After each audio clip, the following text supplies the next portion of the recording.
हा करा सुरू. हा सुरू करू ना.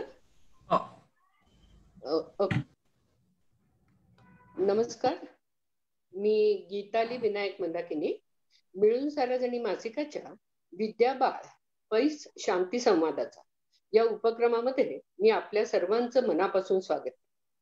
आपल्याला माहित आहे की 30 जानेवारीला ज्येष्ठ सामाजिक कार्यकर्त्या विद्या बाळ यांचा पहिला स्मृतिदिन झाला. या पहिल्या स्मृतिदिनाला आम्ही विद्या बाळ पैस शांती संवादाचा या उपक्रमाला सुरुवात केली. या उपक्रमाचं उद्घाटन सिने दिग्दर्शक सुनील सुक्तनकर यांच्या हस्ते झालं. त्या कार्यक्रमामध्ये मिलिंद बोकील सर पण उपस्थित होते. आता आपल्याला माहित आहे की विद्याताई बाळ यांचं काम खूप मोठं होतं. त्यांचा संवादावरती भर होता आणि त्यांना सतत असं वाटायचं की समाजामध्ये परिवर्तन होण्यासाठी माणसामध्ये संवाद असण्याची खूप गरज आहे. आणि म्हणून त्यांनी 31 वर्षापूर्वी मिळून सारा जणी हे मासिक सुरू केले. मिळून सारा जणी या मासिकाचं पहिल्यांदाच ब्रीदवाक्य असं होतं की स्वतःशी नव्यानं संवाद सुरू करणारं मासिक. नंतर असं झालं की पुरुष म्हणत होते की मिळून सारा जणी नाव असल्यामुळे आम्हाला थोडा संकोच होतो, आम्हाला मासिक खूप आवडतं, पण ते स्त्रियांचं आहे असं वाटतं. म्हणून मग आम्ही असं म्हटलं की आम्ही नाव तर बदलू शकणार नाही, पण आम्ही पुन्हा ब्रीदवाक्य बदललं 20व्या वर्षी. आणि ते असं केलं की स्त्रियांनी आणि पुरुषांनी स्वतःशी आणि परस्परांशी संवाद साधावा यासाठी, आणि अर्थातच हा संवाद नव्यानं साधावा यासाठी. त्यानंतर 30व्या वर्षामध्ये आपल्या सगळ्यांना माहित आहे की आता LGBTIQ चळवळी जोरात सुरू झाली आणि त्या चळवळीला आपण मिळून साऱ्या जणांनी ब्रीदवाक्य पुन्हा बदललं. आणि ते वाक्य आता असं आहे की ती आणि तो यांच्या पलीकडचे सर्व ते यांचा स्वतःशी आणि परस्परांशी नव्यानं संवाद साधावा यासाठी. त्याच्यामुळे सर्व माणसं आपण सारख्या प्रतिष्ठेची आहोत. स्त्रिया पुरुष असा भेदाभेद न करता आपण सर्व माणूसपणाकडे जायला पाहिजे आणि त्याच्यासाठी संवाद व्हायला पाहिजे. पण आपल्याला माहित आहे गेले 5-6 वर्षामध्ये समाजामध्ये संवाद एका अर्थाने होताना दिसत. संवाद झाला तरी सुद्धा त्याच्यामध्ये वाद बाजूला राहतो आणि वाद हा खूप जास्ती असतो. तर असं वाटलं की विद्याताईंचं स्मरण आपण त्यांच्या कामाच्या याच्यातून करायला पाहिजे. आणि म्हणून आम्हाला असं वाटलं की परिवर्तनासाठी पुरोगामी विचार पुढे येणं, समतावादी विचार पुढे येणं, स्वातंत्र्य मैत्रभाव पुढे येणं, यासाठी एक पैस म्हणजे आपण ज्याला स्पेस असं म्हणतो, जी आपल्या सगळ्यांना हवीशी वाटते, तर ती ओपन स्पेस सारखी एक जागा म्हणजे जिथे व्यक्तीचा आणि समाजाचा पैस रुंदावत जाईल आणि कुठेतरी व्यक्तींमध्ये चांगला संवाद. आता संवादाचं महत्व सगळ्यांना कळलंय, पण हा संवाद शांतीसाठी व्हावा आणि शांततापूर्ण पद्धतीने व्हावा. कारण हल्ली ट्रोलिंग ज्या पद्धतीने होतं, ज्या पद्धतीने ध्रुवीकरण, म्हणजे मला तर कधीतरी त्याला फाळणी म्हणावंसं वाटतं. म्हणजे माणसांमध्ये फाळणी होते, देशांमध्ये जशी होते तशी आता माणसांमध्ये फाळणी व्हायला लागली आणि ही खरोखर खूप चिंताजनक बाब. आणि म्हणून आपल्याला असं वाटतंय की विद्या बाळ पैस शांती संवादाचा याचं महत्व. आपल्याला माहित आहे की नाटक सिनेमा हे क्षेत्र संवादी क्षेत्र आहे, ज्याच्यामध्ये समाजाबरोबर संवाद सगळे कलाकार करत असतात आणि हा संवाद पुन्हा शांतीपूर्ण व्हावा अशी आपली इच्छा आहे. आणि म्हणून आजचा आपला कार्यक्रम जो आहे तो कार्यक्रम त्याच्यामध्ये आपण अभिनय क्षेत्रामध्ये असणारे गुणी कलाकार तसेच साहित्य क्षेत्रात असणारे गुणी लेखक मनस्विनी सारखे यांच्या बरोबर करणार. आणि आजच्या आपल्या कार्यक्रमाचा विषय सुद्धा सध्या आपल्याला माहिती आहे की 14 फेब्रुवारी जवळ आलाय, त्याच्यामुळे प्रेमाचा ज्वर वाढत चाललेला आहे आणि त्याच्यामुळे व्हॅलेंटाईन डे च्या निमित्ताने आपण मिळून साऱ्या फेब्रुवारीच्या अंकामध्ये प्यार पे चर्चा असा विषय घेतला होता. याच्यामध्ये अगदी तरुणांपासून मध्यमवयीन ज्येष्ठ नागरिकांनी अगदी उत्स्फूर्तपणे खूप प्रतिसाद दिला.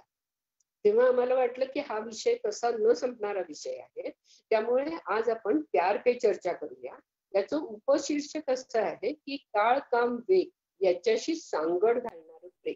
म्हणजे प्रेमाची सांगड या सगळ्याशी घालायला पाहिजे, कारण नुसतं प्रेम म्हणून चालत नाही. आपल्याला जगत असताना ते प्रेम आपण कसं व्यक्त करणार, त्याच्यासाठी काय काय करणार हे आपल्याला बघायला लागतं. आणि ते आजच्या चर्चामधून बघावं असं वाटतंय. याच्यासाठी आज आपल्याकडे सुहास शिरसाट, मनस्विनी लता रवींद्र, नंतर सोनाली दळवी जी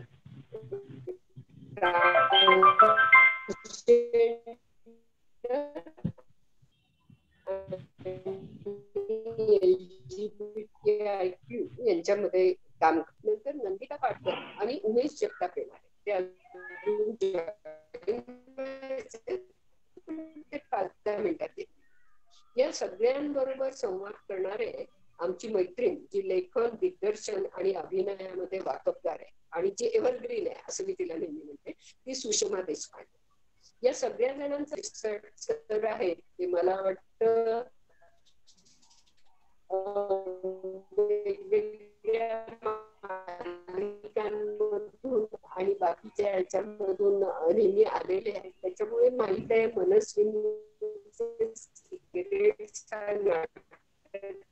मिळून सार्वजनिकच्या एका कार्यक्रमांमध्ये झालं, चांगल्यापैकी लिहित असते. दळवी ही गेल्या 2019 साली नंदिता दास बरोबर आपल्या कार्यक्रमाला आली होती आणि बाकीच्या सगळ्यांचा परिचय सुषमा ही बोलत असताना एक एक करून उलगडते. त्याच्यामुळे मी कोणाचा परिचय करण्याच्या भानगडीत पडणार नाहीये. सुषमा मला वाटतं सुरू करू. हो. नमस्कार. बोलायला सुरुवात करणं आणि तिकडे फोन वाजणं हा गंमत आहे. मनीषा बाहेर जा.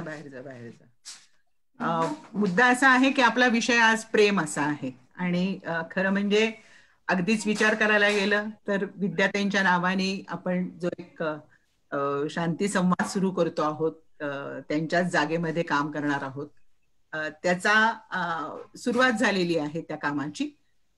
संवाद हा विद्यार्थ्यांच्या कशाचा आपण संपूर्ण जगण्याचा गाभा होता आणि प्रेम वाटणं हाही गाभा होता.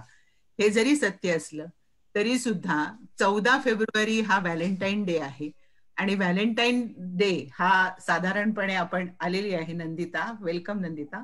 तर आपण प्रेम हा विषय ज्या पद्धतीने पूर्णपणे घेतो तर सामान्यतः लोक लगेच बोलायला लागतात प्रेम. व्हॅलेंटाईन डे म्हणलं की सगळ्यांचं प्रेम, आई मुलाचं प्रेम, भावा बहिणीचं प्रेम, असं खूप खूप प्रेमाचे दाखले देतात. पण माझं म्हणणं आज आपण त्या प्रेमाकडे नाही जाणार आहोत. म्हणजे व्हॅलेंटाईन हा संत होता आणि त्यांनी लव आणि अफेक्शन, तर माझं म्हणणं अफेक्शन हा शब्द खूप महत्वाचा आहे. जुन्या काळातला तो रोमन माणूस आहे आणि हे सगळ्यांना ही त्याची छोटी स्टोरी त्याच्या नावाने हे घडतं हे जरी असलं तरी सुद्धा आपण आज बोलणार आहोत हे प्रेम, प्रेम आपण जे म्हणतो त्या प्रेमाबद्दल आपण आज जास्त बोलणार आहोत. तर त्याच्यामुळे आपण त्या प्रेमावर जास्त बोलूया आणि त्या प्रेमासंदर्भात आपली मतं आपण मांडूया. तर व्हॅलेंटाईनची स्टोरी वगैरे मी करत कारण तशी फार मोठी काही स्टोरी नाही आहे. व्हॅलेंटाईन हा रोमन होता एवढंच माहिती आहे आणि त्याच्या नावाने हे प्रेम उत्सव सुरू झाला ही गोष्टही तितकीच खरी आहे. आता आपण एकेकाशी गप्पा मारायला सुरुवात करूया. गप्पा पुन्हा लक्षात घ्या, विद्याबाळांच्या नावाने संवाद असतो तेव्हा ना तो खूप छान अनौपचारिक पद्धतीने होतो, फार औपचारिक पद्धतीने होत नाही. म्हणून अशी औपचारिक ओळख बिळख मी करणार नाहीये सगळ्यांची. सगळ्यांना एकमेकांची थोडीफार माहिती आहे, एकमेकांशी बोलताना आपण अजून एकमेकांची माहितीही करून घेऊया. तर आपण सुरुवात करूया. हे बोलताना उमेश जगताप आले. So Umesh, welcome. Thank you. So sorry मी जरा लेट जॉईन झालो. ठीक आहे. सो आपण सुरुवात करूया. आपल्याकडे माझ्या मते मी सुरुवात करते मुद्दाम मनस्विनी पासून. ह्याचं कारण मनस्विनी ही लेखिका आहे आणि इथे पण आहे सोनाली दळवी जी LGBT कम्युनिटी रिप्रेझेंट करते आणि ती अत्यंत एक स्ट्रॉंग वुमन आहे आपल्या बरोबर असलेली. तर बाकी नाटक सिनेमा या क्षेत्रातली मंडळी आहेत. तर मनस्विनी लेखिका असल्यामुळे मी मनस्विनीला पहिला प्रश्न विचारते. मनस्विनीची ओळख आहे अशी की ती लिहिते त्याच्यामध्ये सिरियल तुम्हाला माहित असतात, तिच्या फिल्म्स तुम्ही ऐकलेल्या असतात, पण ती खूप कथा लिहिते, छान उत्तम कथा लिहिणारी अशी ती आहे. आणि तिच्या कथांचंही तुम्ही वाचन खूप मनापासून केलं. मला असं वाटतं की मनस्विनी, तुझ्या कथांच्या संदर्भामध्ये सांग तू थोडंसं लोकांना, कारण ती कल्पना नाहीये फार सगळ्यांना म्हणून. पण आपण सुरुवात अशी करूया की तू कुठल्या वयात पहिलं प्रेम केलंस? मी 17व्या-18व्या वर्षी प्रेमात पडले असेल, पण मला असं नाही वाटत की म्हणजे तेच आता ते प्रेम आणि हे इतके ते गुंतागुंतीची कॉन्सेप्ट आहे ती, तसं बघायला गेलं तर असं आपण एक्झॅक्टली त्याला काय म्हणावं हेही मला काही माहित नाही. पण एक थोडंसं तुम्ही एक त्या वयामध्ये जे एक काय हवेत उडत असता असं काहीतरी फिलिंग माझं होऊन गेलं असेल त्या वेळेस, असं म्हणता येईल आपल्याला. बर, म्हणजे लोक असं काफ लव वगैरे म्हणतात तशा पद्धतीने वाटतंय तुला? म्हणजे बेसिकली मला असं वाटतं की कसं आहे की आपले हार्मोन्सच असे असतात की एक साधारणतः 14-15 वर्षानंतर म्हणजे 16व्या वर्षीपासून मुलगा मुलगी यांना बेसिकली फिजिकलीच इतका बदल व्हायला लागतो. म्हणजे त्या वयात का बरं मुलं मुली इतकं काहीतरी वेगळं करून जातात, फक्त प्रेमाच्याच बाबतीत नाही, सगळ्याच बाबतीत. का बरं? तर ती एनर्जीच वेगळी असते आणि ते इतकं साहजिक आहे की तुम्हाला एकमेकांबद्दल अट्रॅक्शन वाटणं, तुम्ही प्रेमात पडणं, तुम्हाला फिजिकल अट्रॅक्शन वाटणं, हे मला वाटतं हे इतकं नॅचरल आहे त्या वयाच्या मानाने, म्हणजे वयासाठी. तर ते फक्त आपल्याकडे असं आहे की ते नॅचरली घेतलं जात नाही. आणि इनफॅक्ट त्या वयामध्ये आपण मुलांना बांधून ठेवतो की नाही बाहेर नाही जायचं, किंवा त्या सगळ्या वयात जास्त बंधनं घातली जातात, जेव्हा की ते खूप सहज आणि नॅचरल गोष्ट ती आहे असं मला वाटतं. Very good, very good. आपण सोनालीला विचारूया. सोनाली, तू कधी पहिल्यांदा प्रेमात पडलीस? सोनाली नाहीये? आहे खरं सोनाली. हा, मग सोनाली ऐकू जात नाहीये सोनालीला, माहिती नाही. आपण सोनालीला ऐकू जाईपर्यंत सुहासकडे वळूया. आता हे सुहास सोनाली आधी मी घेणार आहे याचं कारण तुम्ही पहिल्यांदा आलायत ना म्हणून. नंतर आलेली माणसं नंतर. सुहास, कधी पडलास पहिल्यांदा प्रेमात? खूप लहानपणीच असं झालं होतं. एक तर मी खूप खेडेगावात राहिलो, त्यामुळे व्हॅलेंटाईन काही तसला प्रकार माहित नव्हता. आणि 5वी-6वीलाच मी आपलं असं सुरू झालं होतं की अरे ही मुलगी आवडते, पण असं नव्हतं की एकावरच थांब, आज ही आवडली उद्या. त्यामुळे ते प्रेम होतं का काय होतं माहित नाहीये. पण अगदी 12वीच्या आसपास मग खरं प्रेमात पडलो होतो. अच्छा, सिरियसली प्रेमात पडला होतास? म्हणजे काही काय चालू होतं ते प्रेम प्रकरण?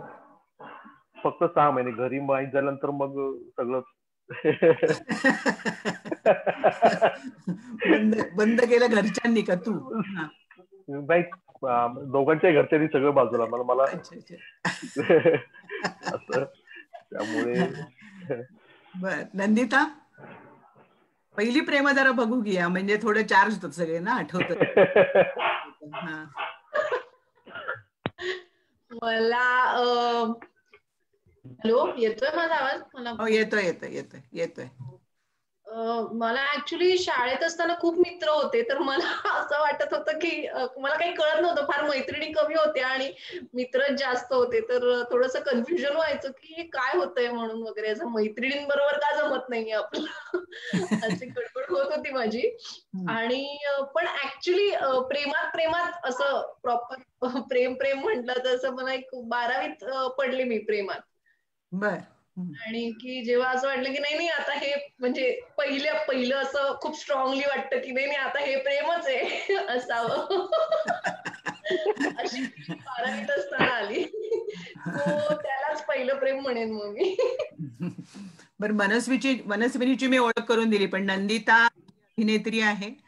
खरं ती MBA वगैरे आहे नंदिता, परंतु ती विसरली असेल, परंतु ती सिरियल्स, चित्रपटामध्ये काम करते. तसंच सुहास सुद्धा हा अनेक सिरियल, वेब सिरीज, चित्रपट ह्याच्यामध्ये काम करणारा आहे. सोनाली आली का आता? सोनाली ऐकू येत आता? नाही. मग आपण उमेशकडे वळूया. उमेश, हॅलो. हा बोल. तू कधी माझा आवाज प्रेमात पडला? पहिल्या प्रेमात कधी पडला? हा मला कारण हे असं खूप काय म्हणतात डिटेल मध्ये नाही सांगता येणार किंवा असं प्रेम किंवा हे असं कळेपर्यंत तसं वय जास्त झालं होतं. पण शाळेत असताना म्हणजे की त्याला प्रेम असं नाही म्हणता येणार मला असं वाटलं, कारण त्यावेळेस अशा कॉन्सेप्ट आपल्या तिकडे गावाकडे खूप असं नव्हतं. म्हणजे वाटायचं काहीतरी, पण ते याला प्रेम म्हणू किंवा याला काहीतरी अफेक्शन म्हणू असंच काहीतरी असू शकेल ते त्यावेळेस. पण असं सिरियसली कुठलंच प्रकरण काय म्हणता येईल असं कुठल्याच प्रेमात पडलो किंवा असं नाही. मुलींबद्दल माझ्या अट्रॅक्शन वाटायचं, छान वाटायचं, मैत्री असायची, पण प्रेम असं नाही झालं खूप ह्याच्यापर्यंत. आणि नंतर असं वयोमानानंतर जरा वडिलकीच्याच नात्यानं जास्त गोष्टी त्यामुळे वडिलकीच्या इन द सेन्स की मी म्हणजे मी ज्या वर्गात शिकत होतो त्यापेक्षा माझ्यापेक्षा खूप लहान मुलं होती, कारण मध्ये 2-3 वर्ष मी गॅप म्हणजे नापास झाल्यामुळे त्यामुळे तेही पुन्हा तसं निघून गेलं. पण म्हणजे ललितला असताना म्हणा किंवा नाटकात तिकडे काम करत असताना म्हणा असं खूप असं ऍज प्रेम असं नाही झालं. हेच आहे. पण वाटलं मुलींबद्दल, पण याला आपण प्रेम म्हणू शकतो. बर. पण तुमच्या प्रत्येकाने व्हॅलेंटाईन डे साजरा केला कोणाबरोबर तरी? नाही. मी केलाय. सांग ना व्हॅलेंटाईन डे बद्दल. आम्हाला व्यक्तीची नाही गरज आहे, पण आम्हाला व्हॅलेंटाईन डे काय केला साजरा हवाय. तो ट्रेकर होता आणि आम्ही ट्रेकिंगला गेलेलो, त्यामुळे मला ट्रेकिंगची फार आवड लागली त्याच्यानंतर. म्हणजे ते प्रेम काही टिकलं नाही, पण ट्रेकिंग राहिलं माझ्या बरोबर नंतर आयुष्यभर. म्हणून तिथे ट्रेकिंग मध्ये तुम्ही व्हॅलेंटाईन डे साजरा केला? काय फुल बिल दिलंस त्याला? आम्ही ट्रेकला गेलेलो आणि मला फार भारी वाटलं ते, असं काहीतरी डोंगरावर वगैरे पहाडावर असं फार कष्ट करून म्हटलं. असं आधी पहिला फिलिंग हे आलं, हे काय व्हॅलेंटाईन डेला डोंगर उगाच मेहनत करायची आयुष्यात म्हणून वगैरे. मग वरती गेल्यावर ओव्हरऑल मला तो एक्सपिरियन्स इतका छान होता ट्रेकला जाणं आणि हे ते वगैरे. असं एक काहीतरी नवीन सापडलं आपल्याला ट्रेकिंग हे प्रकरण. सो तो एक असा लक्षात राहिलेला व्हॅलेंटाईन डे होता माझा. म्हणजे त्यानंतरचे व्हॅलेंटाईन डेज आठवत नाहीयेत फारसे. हा म्हणजे ते ठीकठाक होते, असं काही फार विशेष नाही. असे ठीक आहे, आय लव्ह यू म्हणणं आणि काहीतरी उगाच गिफ्ट देणं, फालतू टाइमपास करणं, ते ठीक आहे. पण काहीतरी एक वेगळा एक्सपिरियन्स होता जो लक्षात राहिला कायम. बर. आता मला असं वाटतं की आपल्याकडे व्हॅलेंटाईन डेचं तुम्ही बघत असाल सगळेच जण की व्हॅलेंटाईन डे सुरू झाले, काही लोकांनी त्याच्या विरोधात खूप भूमिका घ्यायला सुरुवात केली की हे काय देशी काय आहे लफडं आणि हे कशासाठी करणार. चांगल्या पद्धतीने विरोध. भारतीय संस्कृती वगैरे असं संपूर्ण त्याच्यामध्ये आपल्या संस्कृतीचं नाहीये. याबाबत तुम्हाला स्वतःचं काय म्हणणं आहे? म्हणजे व्हॅलेंटाईन डे करणं आणि व्हॅलेंटाईन डेच्या विरोधाबद्दल तुम्हाला काय वाटतंय? बोला, कोण बोलतंय? मनस्विनी बोलतेस? मला असं वाटतं की एक तर हे जे काही देशी विदेशी की आपली संस्कृती, तर जर का आपण असं धरलं की हा ख्रिश्चनिटीचा हे आहे, तर मग असं आहे की ख्रिश्चन धर्म आपल्याकडे 6व्या शतकात आलेला आहे. तर मग आणि आपण बाकी ख्रिसमस आणि हे साजरं करतो, मग हे का नाही? दुसरी गोष्ट अशी की म्हणजे जर का हे परदेशातून आलंय असं जेव्हा आपण म्हणतो, मग आता मिरची, टमाटा, बटाटा हे सगळं बाहेरची न आलेल्याच हे आहेत, आपण हे सगळं खातो. तर माझं असं म्हणणं आहे की म्हणजे बाहेरून आलेलं, इथून आलेलं, तर काळानुसार सीमारेषा बदलत असतात. आपला देश हा आपला देश नव्हता आधी, ते छोटी छोटी संस्थानं होती. तर असं काहीही बाहेरून आतून असं काही नसतं असं मला वाटतं. त्यामुळे हे एक खूपच क्षुल्लक आणि फालतू आहे की ह्याच्यामुळे ते साजरं करावं का नाही करावं, हा वादच मूर्खपणाचा आहे असं मला वाटतं. अगदीच. बर. अजून कुणाला काय वाटतं? मला वाटतं ही आली आहे सोनाली आली आहे ना? सोनाली कॉल डिस्कनेक्ट झाला होता. नाही, मगाशी तुझा आवाज, तुला ऐकू येत नव्हता आमचा आवाज किंवा काही बोलत नव्हता. हो मला ऐकू येत नव्हता. हो, काही समजलंच नाही. आता प्रत्येकाने आपण केलेलं व्हॅलेंटाईन डे आणि पहिल्यांदाचं पहिलं प्रेम ह्याच्यावर प्रत्येक जण बोललंय. हा ते हा काही बोलायचंय आधी. सोनाली. ओके. तर प्रत्येक मुलाला माझा आवाज ऐकू येतोय? हो, येतो येतो. I Audible? बोल बोल बोल बोल. हो हो. तर माझ्या लहानपणी माझी स्वतःची सेक्शुअल ओरिएंटेशन, माझं स्वतःचं जेंडर मला माहिती नव्हतं. आणि मला ज्यावेळेस एखादं मूल जेव्हा किशोर अवस्थेत येतं, जेव्हा कुठल्या जेंडरशी अपोजिट होतं, तर मला लहानपणापासून हेच फील होत होतं की मी एक मुलगी आहे आणि मला एका मुलांकडे आकर्षण आहे. हेच मला माझं स्वतःचं, कारण त्या काळात फक्त दूरदर्शन होतं आणि जे पण स्कूल टीचर, कॉलेज टीचर टीच करायचे तेवढंच काय माहिती होतं. म्हणजे स्कूल्समध्ये पण नाही आणि कॉलेजमध्ये पण जेंडर सेन्सिटायझेशन नव्हतं. मग मला 14व्या वर्षी एका मुलाकडे आकर्षण झालं आणि being a feminine child, like त्यालाही माझ्याकडे खूप आकर्षण झालं. फर्स्ट लव्ह होतं माझं. आणि असं नाही की माझ्या लाईफमध्ये की मुलं नाही आले किंवा अफेअर्स नाही झाले. अफेअर्स माझे खूप झाले. पण व्हॅलेंटाईन, मी सांगते ना की पहिलं माझं व्हॅलेंटाईन आय स्टील रिमेंबर. म्हणजे मी खूप एक मिडल क्लास फॅमिलीतनं आलेली मुलगी आहे. मला काही ब्रँड वगैरे त्या काळात माहित नव्हतं. आणि जेव्हा सोनं 5,000 रुपये तोळ्याने होतं, त्या मुलांनी वुडलँड मधनं मला एक सँडल गिफ्ट केली होती 1200 रुपयाची. I still remember. आणि मला त्या दिवशी फील झालं.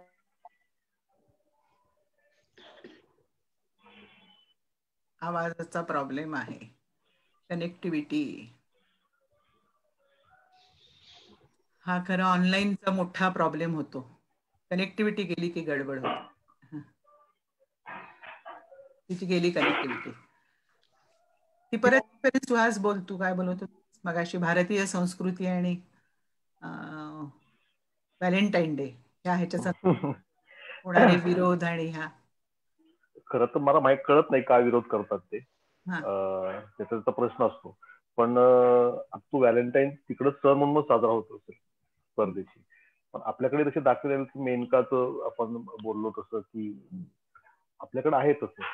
म्हणजे प्रेम पहिल्यापासून आपल्या आहेच की. पूर्वीच्या काळात प्रेम होतच. आत्ताच का विरोध? म्हणजे आणि बरं, विरोध करणारे त्यांना, जसं आपण व्हॅलेंटाईनची कथा तुम्ही संत होता असं सगळं सांगितलं, तर जे विरोध करणारे त्यांना विचारलं की काय काय महत्व आहे याचं किंवा का व्हॅलेंटाईन साजरा करतो, त्यांना काही माहितीही नसतं खरं बघायला गेलं तर. पण ते करायचं म्हणून विरोध करायचा, काय म्हणतात, भारतीय संस्कृती आमच्यात कशी भिनलेली, आणि ती जर दुसऱ्या दिवशी पोरं बघितलं नाक्यावर तीच पोरीला छेडताना दिसतात. हाही विरोध आपण बघितलेला आहे.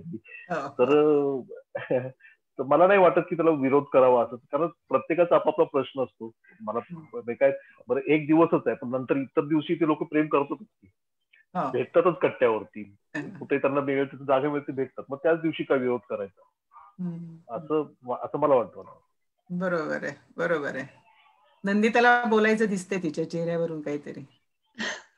नाही, आय अग्री की म्हणजे काही मलाही काही पॉइंट नाही वाटत उगाच विरोध करण्यासारखं. विरोध करण्यासारख्या बऱ्याच गोष्टी आहेत आपल्याकडे ज्याच्यावर काही केलं जात नाही. पण एक व्हॅलेंटाईन्स डे साजरा करतोय तर त्याच्यावरती इतकं हॅरेस करण्यात येतं लोकांना. पण आणि जसं सुहास म्हणाला तसं की एरवी तर आपण करतोच की, तर त्यामुळे एका दिवशी काहीतरी वेगळं अजून स्पेशल केलं तर काय मोठं बिघडणार आहे असं मला तरी वाटतं. आणि छान आहे व्हॅलेंटाईन डे, असं एक छान फिलिंग असते. सो असावा तो. उमेश, तुला काय म्हणायचंय? नाही, मला नाही काय म्हणायचं, कारण हे दोघं बोलले तसं बऱ्यापैकी. पण मला असं वाटलं की कुठलंही काही साजरं करायचं असलं तर ते व्यक्ती सापेक्ष असतं. म्हणजे आता मला जे वाटतं ते आपण करता यायला पाहिजे किंवा तसं त्याला तसं करू द्यायला पाहिजे.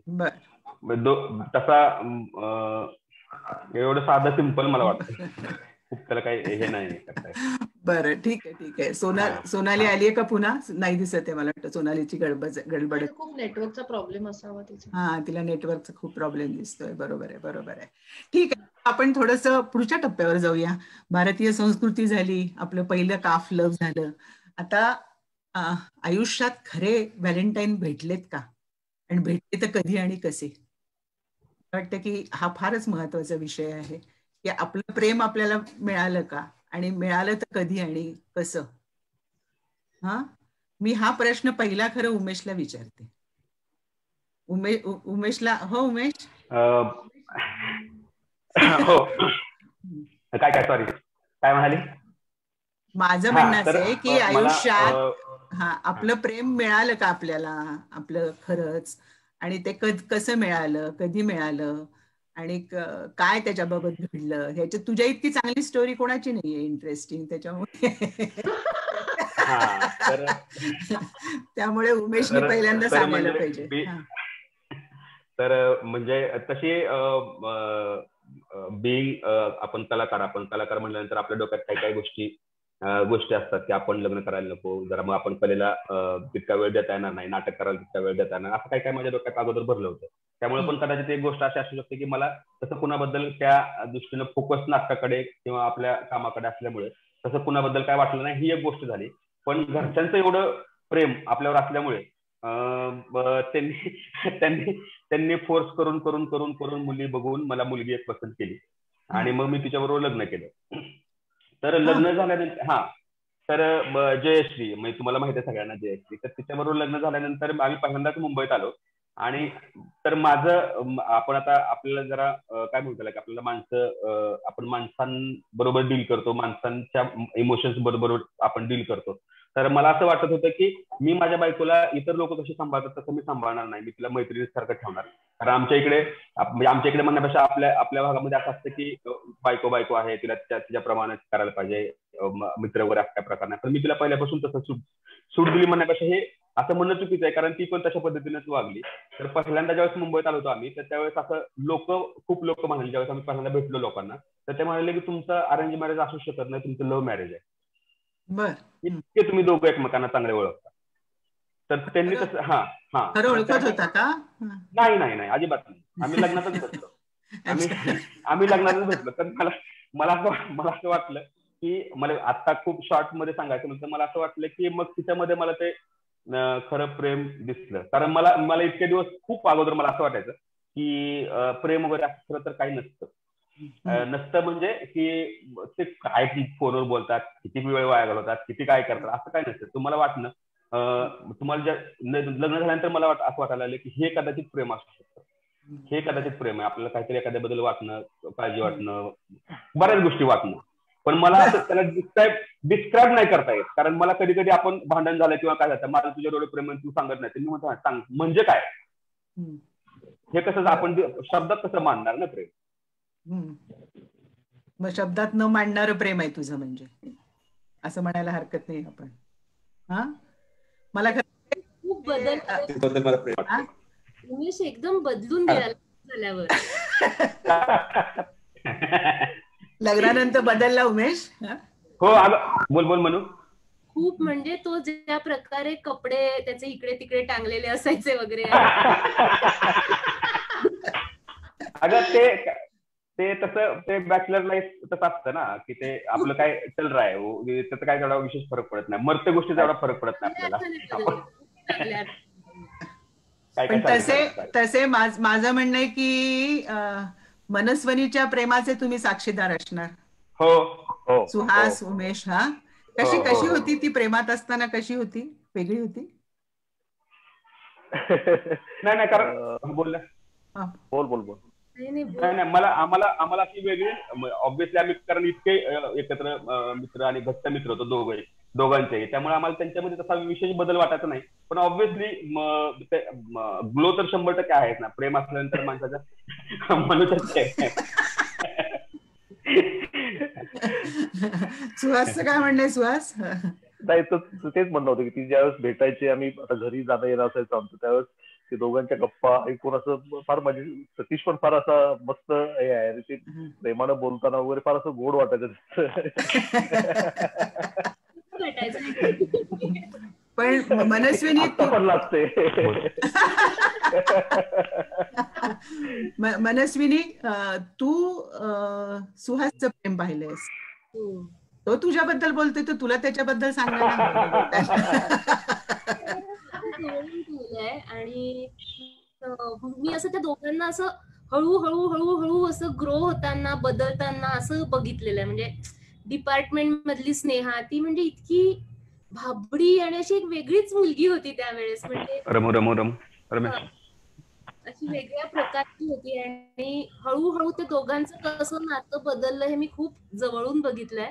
आणि त्यांच्या लग्नालाही मी गेले होते, त्यामुळे मला अगदी ते आठवतो तो प्रवास त्यांचा. कारण ते खूप दिवस त्यांनी लग्न बरेच दिवस नाही केलं ना, अफेअर खूप वर्ष चाललं त्यांचं.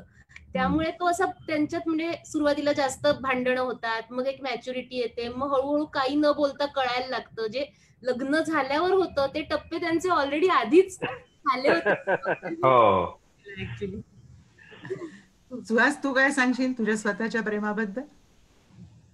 मी ऐकतो एवढं लक्षात राहतं.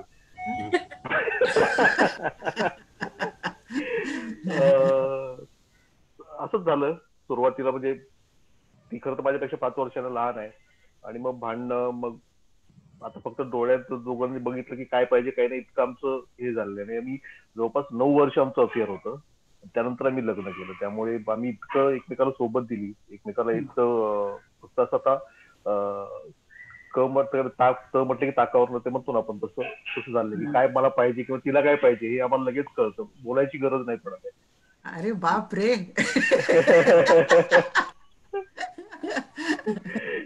ते आता हे झालं. मनस्विनी आणि उमेशचा ह्याला होकार आहे वाटतं त्यांना डोळ्यात बघून.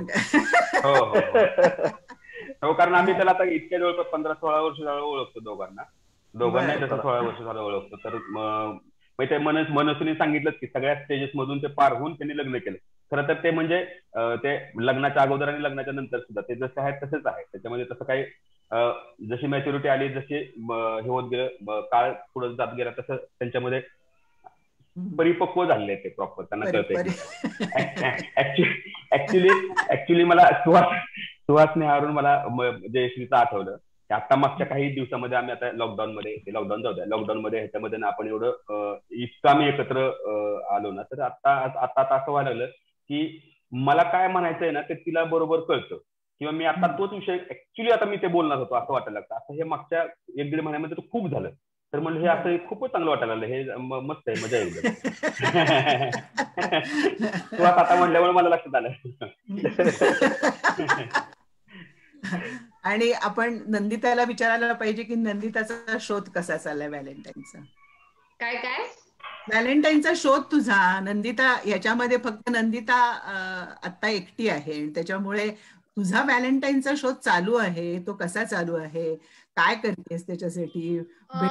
काही एफर्ट्स नाही घेत, कारण की मला माहित नाही ते एफर्ट्स घेऊन कितपत घडण्यासारखं आहे किंवा माहित नाही, किंवा I am too busy to do that, की ऑनलाईन डेटिंग वगैरे करणं वगैरे. समहाव मला झेपत नाही तो कॉन्सेप्ट. कोणाबरोबर तरी ऑनलाईन ओळख होऊन आणि मग तुम्ही डेट करणं, तो मला फार असं कोणाबरोबर तरी तुमची वेवलेंथ क्लिक होणं आणि ते खूप नॅचरली होणं मी प्रिफर करते. की 2 व्यक्ती भेटल्या आणि काही न ठरवता भेटल्या, काही कुठल्या स्पेसिफिक एमनी न भेटता, की आता आपल्याला एकमेकांना काही विचार करायचा आहे पुढे जाऊन आपल्याला एकमेकांचा, हा विचार न करता ते नॅचरली भेटले आणि त्यातनं काही जुळत गेलं. सो मला हा नॅचरल फ्लो जास्त प्रिफरेबल आहे. सो त्यामुळे माहित नाही आता काय कधी घडेल, काय घडेल आयुष्यात. पण असं होतंय का की असं वाटतं अरे आहे का हा व्हॅलेंटाईन, असं होतं कधी? व्हॅलेंटाईन काय मनात नसतं ऍक्च्युली. खरं सांगायचं ना, मी बऱ्याच लोकांच्या त्यांच्या कामाच्याच प्रेमात पडते आणि मग माझं कन्फ्युजन होतं की आपण ह्या व्यक्तीच्या प्रेमात आहोत की त्याच्या कामाच्या प्रेमात आहोत. चांगला माझं खूप होतो, हा गोंधळ होतो. त्यामुळे ह्याच्याकडे व्हॅलेंटाईन म्हणून विचार करावा असं पोचेपर्यंत मी एकदम पटकन बॅकफुटवर येते की नाही थांब, आपलं काहीतरी कन्फ्युजन होतंय बहुतेक. असं या स्टेज मध्ये आहे मी सध्या. स्टेज चांगली आहे तुझी ही, आवड. परंतु सोनाली गेली, ती आलीच नाहीये का? आली सोनाली आली. सोनाली तिला ऐकूच जात नाहीये सोनालीला.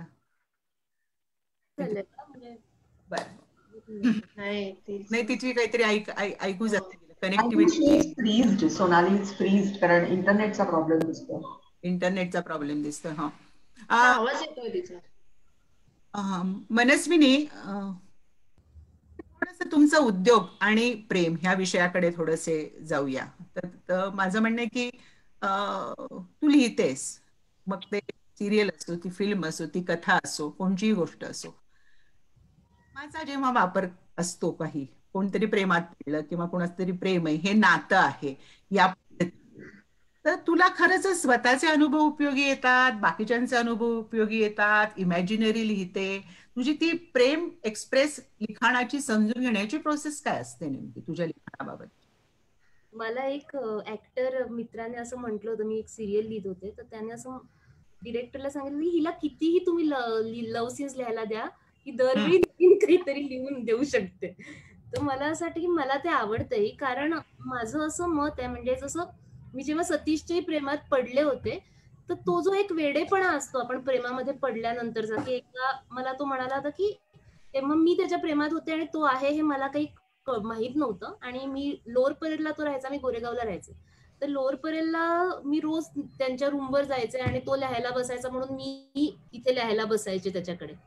तर तो एकदा म्हणाला की मी माझ्या आईबाबांबरोबर महाबळेश्वरला जाणार होते, तर तो म्हणाला की तू स्ट्रॉबेरी घेऊन ये माझ्यासाठी. तर आम्ही महाबळेश्वरनं काहीतरी पहाटे 4 वाजता परत आलो आणि मी 6 वाजता घरातनं निघाले, स्ट्रॉबेरीचा पुडा घेऊन सकाळी 6 वाजता लोअर परेलला गेले त्याच्याकडे, 6:30-7 वाजता. आणि त्याने दार उघडलं आणि म्हटलं की हे काय आहे, तर मी म्हंटल तू म्हणालातच ना स्ट्रॉबेरी घेऊन येतो. ते कुठल्याही प्रकारचा वेडेपणा करू शकतात त्या, म्हणजे फक्त वयाचा भाग नसतो त्याच्यात. तर मला त्यामुळे मला असं लिखाणामध्ये तुम्हाला तो विचार करावा लागतो. खरे अनुभव कामी येतात, नाही येत असं नाही. दुसरीकडे माझा असं स्वभावही आहे की मी अनेक व्यक्तींच्या प्रेमात असते, म्हणजे प्रेमात पडणं असं नाही म्हणता येणार, पण माझ्या मैत्रिणी आहेत. तर माझी एक मैत्रीण जर त्यावेळेस ती माझी जवळची मैत्रीण असेल, तर मला तिचं म्हणजे मी पूर्ण तिच्या अधीन असते, म्हणजे एवढं माझं आणि तिचं घट्ट असतं. तर त्यावेळेस मी त्या व्यक्तीच्या प्रेमातच असते. किंवा जसं नंदिता म्हणाली की कामाच्या बाबतीत एखाद्याचं काम आवडलं की, एखादी फिल्म जरी आवडली की मी ती 10-10 वेळा बघेन, कारण मला त्या गोष्टीबद्दल, म्हणजे ते बघताना जे काही तुमच्या बॉडीत होत असतं, तेही एक प्रकारचं मला वाटतं की ते लव्ह हार्मोन्सचं सिक्रेशनच असतं एका प्रकारे, किंवा त्यामुळे मला हे लिहिताना मला फार कष्ट नाही करायला लागत, कारण मला वाटतं की ते मला स्वतःला ते आवडतं. दुसरी गोष्ट की मी खूप कमी जजमेंटल आहे, म्हणजे मी असं बघत नाही की हे चुकीचं आहे, हे बरोबर आहे, हे असं वाईट आहे, हे चांगलं आहे, असं मी फार स्वतः जजमेंटल नसल्याने मी त्या प्रकारे पण कुठल्या प्रकारच्या प्रेमाला जज करत नाही. त्यामुळे तसं लिहायला आलं तर ती कॅरेक्टर्स जज होत नाही माझ्याकडे लिहिताना, असं मला वाटतं. छान आहे, छान आहे. आता जसं मनस्विनीशी आपण लिहिण्याबाबत बोललो, तसं तुम्ही लोक अभिनय करता प्रेमाचा. स्क्रीन कॅमेरा समोर प्रेम करणं अवघड जातं, काय घडतं? तुमचे अनुभव प्रत्यक्ष ऐकायला आवडेल. सुहास, केलेस का स्क्रीनवर प्रेम? हो, आता नंदिताच तिथे नंद्याचा माझा एक सीन होता टपाल फिल्म मध्ये, आणि आम्ही आधी म्हटलं हा आपण करू, आपण चांगलं, आता एवढी वर्ष आम्ही ओळखतो, करू. पण ज्यावेळेस ऍक्च्युअल सीनची वेळ करायची वेळ आली, तर आम्ही दोघे थरथर कापायला लागलो. आणि एकदम असं घाम आला, पण आता कसं करायचं काय नाही, पण झालं. पण होतं, मला म्हणजे माहित नाही तेवढं अजून प्रेमाचे सीन आतापर्यंत नाही केले एवढे. तो नंद्यासोबत तो सीन केला तेव्हा मला खरंच असं झालं की आधी हा नंद्या करूया, असं आपण जरा करूया, पण नंतर ज्यावेळेस ऍक्च्युअल सीन करायची वेळ त्यावेळेस आम्ही दोघेही असं झालं, आता असं दोघेही ब्लँक झालो, आता काय करायचं. बरं, आणि आम्ही एकमेकांना बरीच वर्ष ओळखत होतो, असं पण नाही की अगदीच नवीन मैत्री झाली अशातलाही भाग नाही, बरीच वर्ष एकमेकांना ओळखतोय, पण तरी आमची तत झालेली जी बापरे, ती कसं होणार आहे आणि हे काय. पण त्यानंतर केलंस का कोणाबरोबर प्रेम स्क्रीनवर, नंदिता? मी नाही, सध्या मी सिरियल मध्ये खूप करते सीन्स असे, म्हणजे पण फॉर्च्युनेटली असे खूप इंटिमेट सीन्स नसतात, पण तरी असे खूप नवरा बायकोचे असे क्लोज कम्युनिकेशन आणि असं खूप ह्या लेवलचे, सो तसे सीन्स असतात खूप. आणि हा मला हे खूप फार माझ्या वाटेला ह्याच्या पूर्वी असे खूप सीन्स न आल्यामुळे आता हे जरा नवीन नवीन असल्यामुळे मी एन्जॉय करते ते सीन्स करणं. कारण की हो, कारण एक खूप असे वेगवेगळ्या प्रकारचं काय काय आठवून आठवून आठवून आपण ते सीन्स कसे छान दिसतील. कारण शेवटी ना लोकांना खूप रोमॅन्टिक, भले तुम्ही काही सेक्शुअल नका करू, काही फिजिकल नका करू, पण लोकांना दोन माणसांमधली केमिस्ट्री बघायला, ते त्यांच्यात फुलणारं प्रेम बघायला हे खूप आवडत असतं. हे माझं एक जनरल मला वाटलं ऑडियन्सचं हे असतं, आणि जे मलाही स्वतःला खूप आवडतं. कारण मला खूप लव्ह स्टोरीज बघायला खूप प्रचंड आवडतं. मी ऍक्शन नाही बघत, मी हॉरर नाही बघत, मी काही नाही, मला खूप लव्ह स्टोरीज बघायला आवडतात. सो जनरली हे मला असं वाटलं की हे लोकांना आवडतं बघायला. सो ते आपण कसं छान दाखवता येईल आपल्याला, हे एक आणि छान, आणि प्रत्येक वेळी त्यात काहीतरी नवीन कसं ऍड करता येईल, काय करता येईल. सो हे एक टास्क आहे आणि गंमतशीर टास्क आहे तो, आणि मजा येते, मला आवडतंय ते. उमेश, तू केलंस प्रेम? माझ्या वाट्याला नाही आलं ते. म्हणजे माझ्या वाट्याला स्क्रीनवर, नाटकात पण नाही आणि स्क्रीनवर पण नाही आलं, तितकंसं नाही आलं मला. असे सगळे एज भूमिका मिळत असल्यामुळे तसं ते नाही आलं करायला. पण आता मी मालिकेमध्ये करतो किंवा याच्यामध्ये करतो, तर त्यात पण असे खूप म्हणजे असे प्रेमाचे सीन्स म्हणून नाही आले का करायला. बर. हा, पण प्रेम फक्त जयश्रीवरच, म्हणजे प्रेम फक्त जयश्री. त्याच्या पल्याड जात नाहीये प्रेम, जात नाहीये. खरं मला वाईट वाटतंय ही सोनाली आपल्याला हिच्यामुळे भेटत नाहीये. खरं सोनाली काय, सोनाली आहे नाव, यू कॅन आस्क. सोनाली, नाही मगाचपासून प्रत्येक वेळी आवाज जातोय तुझा. तर हो, आता येतोय, आता क्लिअरन्स येतोय. मी आता तुमचं डिस्कशन ऐकत होते, म्हणलं ठीक आहे, म्हणलं मेल फिमेल आहे, ट्रान्सजेंडर्स किंवा माझी LGBTQ कम्युनिटी का नाही. आमचं प्रेम तर किती वर्ष आमच्या प्रेमालाच नाकारलं नव्हतं. 2018 मध्ये आम्हाला प्रेमाची मान्यता मिळाली. आमचं सेक्शन 377 डिक्रिमिनलाइज झालं. त्या दिवशी मी म्हणाले होते की एक लडके को देखा तो लीगल लगा, you know, even I have the right to love, है ना. तर ह्या सगळ्या प्रेमाच्या गोष्टीला आपण म्हणतो, पण म्हणजे किती वर्षाच्या प्रेमासाठी आम्ही आतुर राहणार आहोत, स्पेशली LGBTQ कम्युनिटी आणि ट्रान्सजेंडर्स. म्हणजे फक्त ते 4 भिंतीपुरता मर्यादित.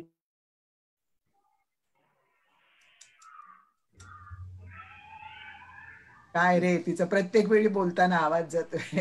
हो ना, फारच ते बाहेर पण आलं पाहिजे. आली आली आली आली. हा, बोल सोनाली. हा, सोनाली.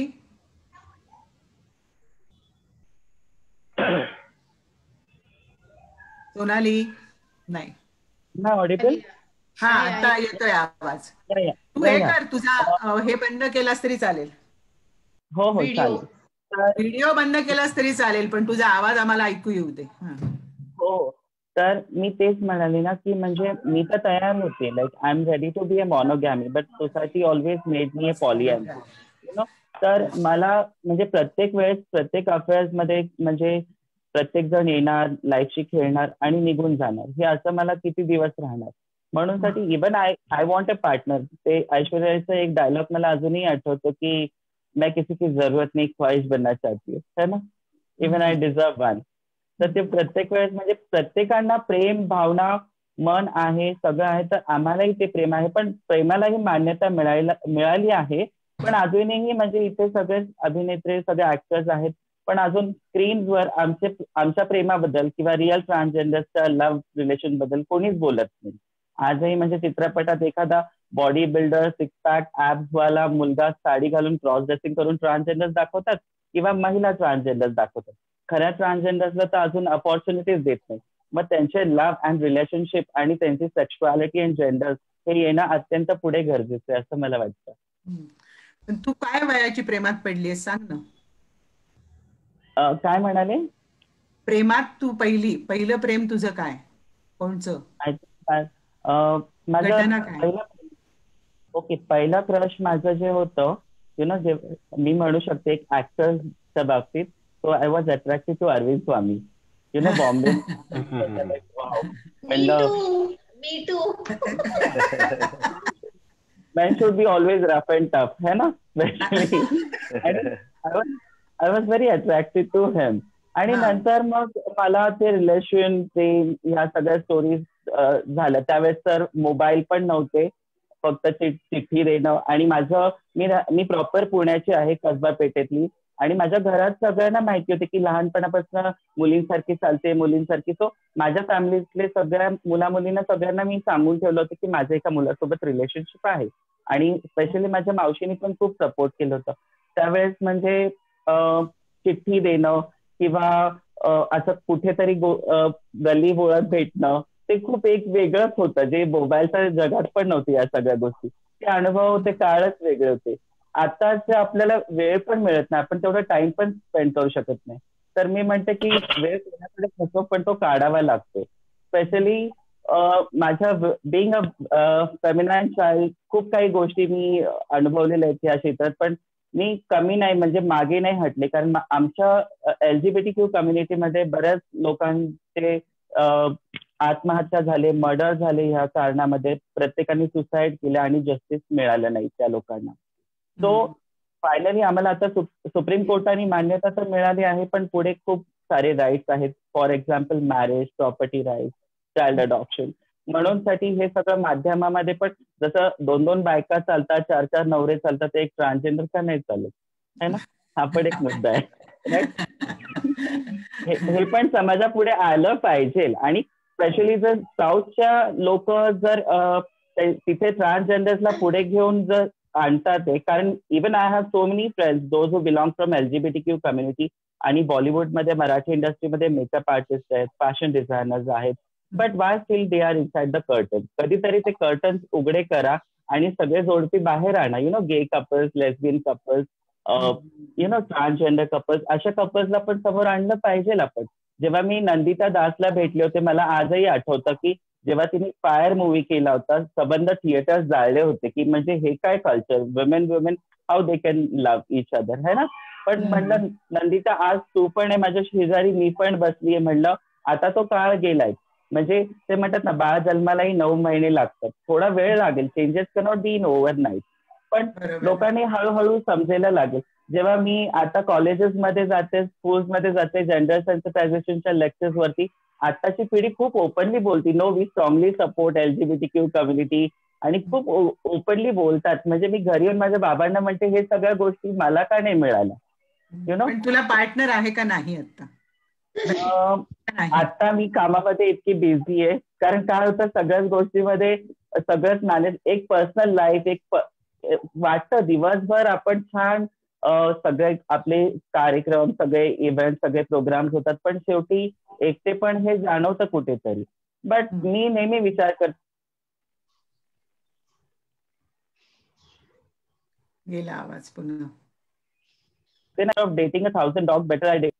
हॅलो सोनाली, तू तुझा व्हिडिओ घालव तर तुझा आवाज तरी येईल. हॅलो, नाही येते आवाज, नुसतं हॅलो ऐकू येत आहे. ठीक आहे, आपण पुन्हा सोनाली हॅलो. हा, सोनाली पुन्हा येईल तेव्हा आपण सोनालीशी बोलूया.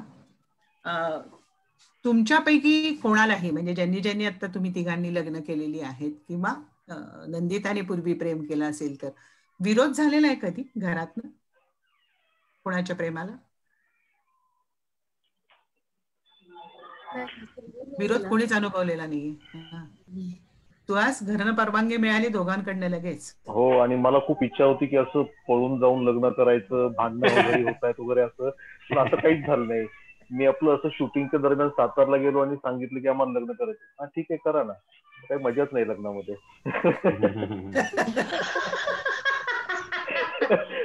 हो, जा कर लग्न, असं झालं ते. मला असं कसं असं जरा ते सैराट सारखं व्हायला पाहिजे होतं. पण तुम्ही सगळेजण एकमेकांच्या लग्नांना कदाचित असाल सुद्धा, म्हणजे उमेशच्या लग्नाला तू होतास मला माहिती आहे. हो, त्याच्यामुळे त्याचेही साक्षीदार असाल. पण तुमचं प्रेम होतं, मग तुम्ही लग्न केलं. लग्नानंतर किती वेळ देऊ शकता आपल्या प्रेमाला?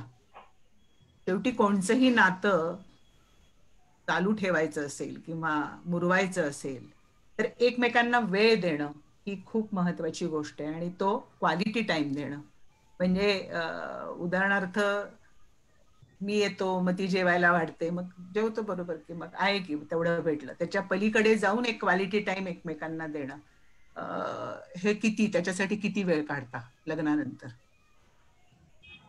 बोल बोल बोल बोल बोल. हा, तर ही जरा गंमत आहे. कारण काय होतं की आपल्या कामामुळे, आपल्या व्यस्ततेमुळे ना तितका वेळ देता येत नाही. म्हणजे तिची खूप तक्रार असते अशी, आणि गोड तक्रार असते, म्हणजे असं काही रुसून बसत नाही.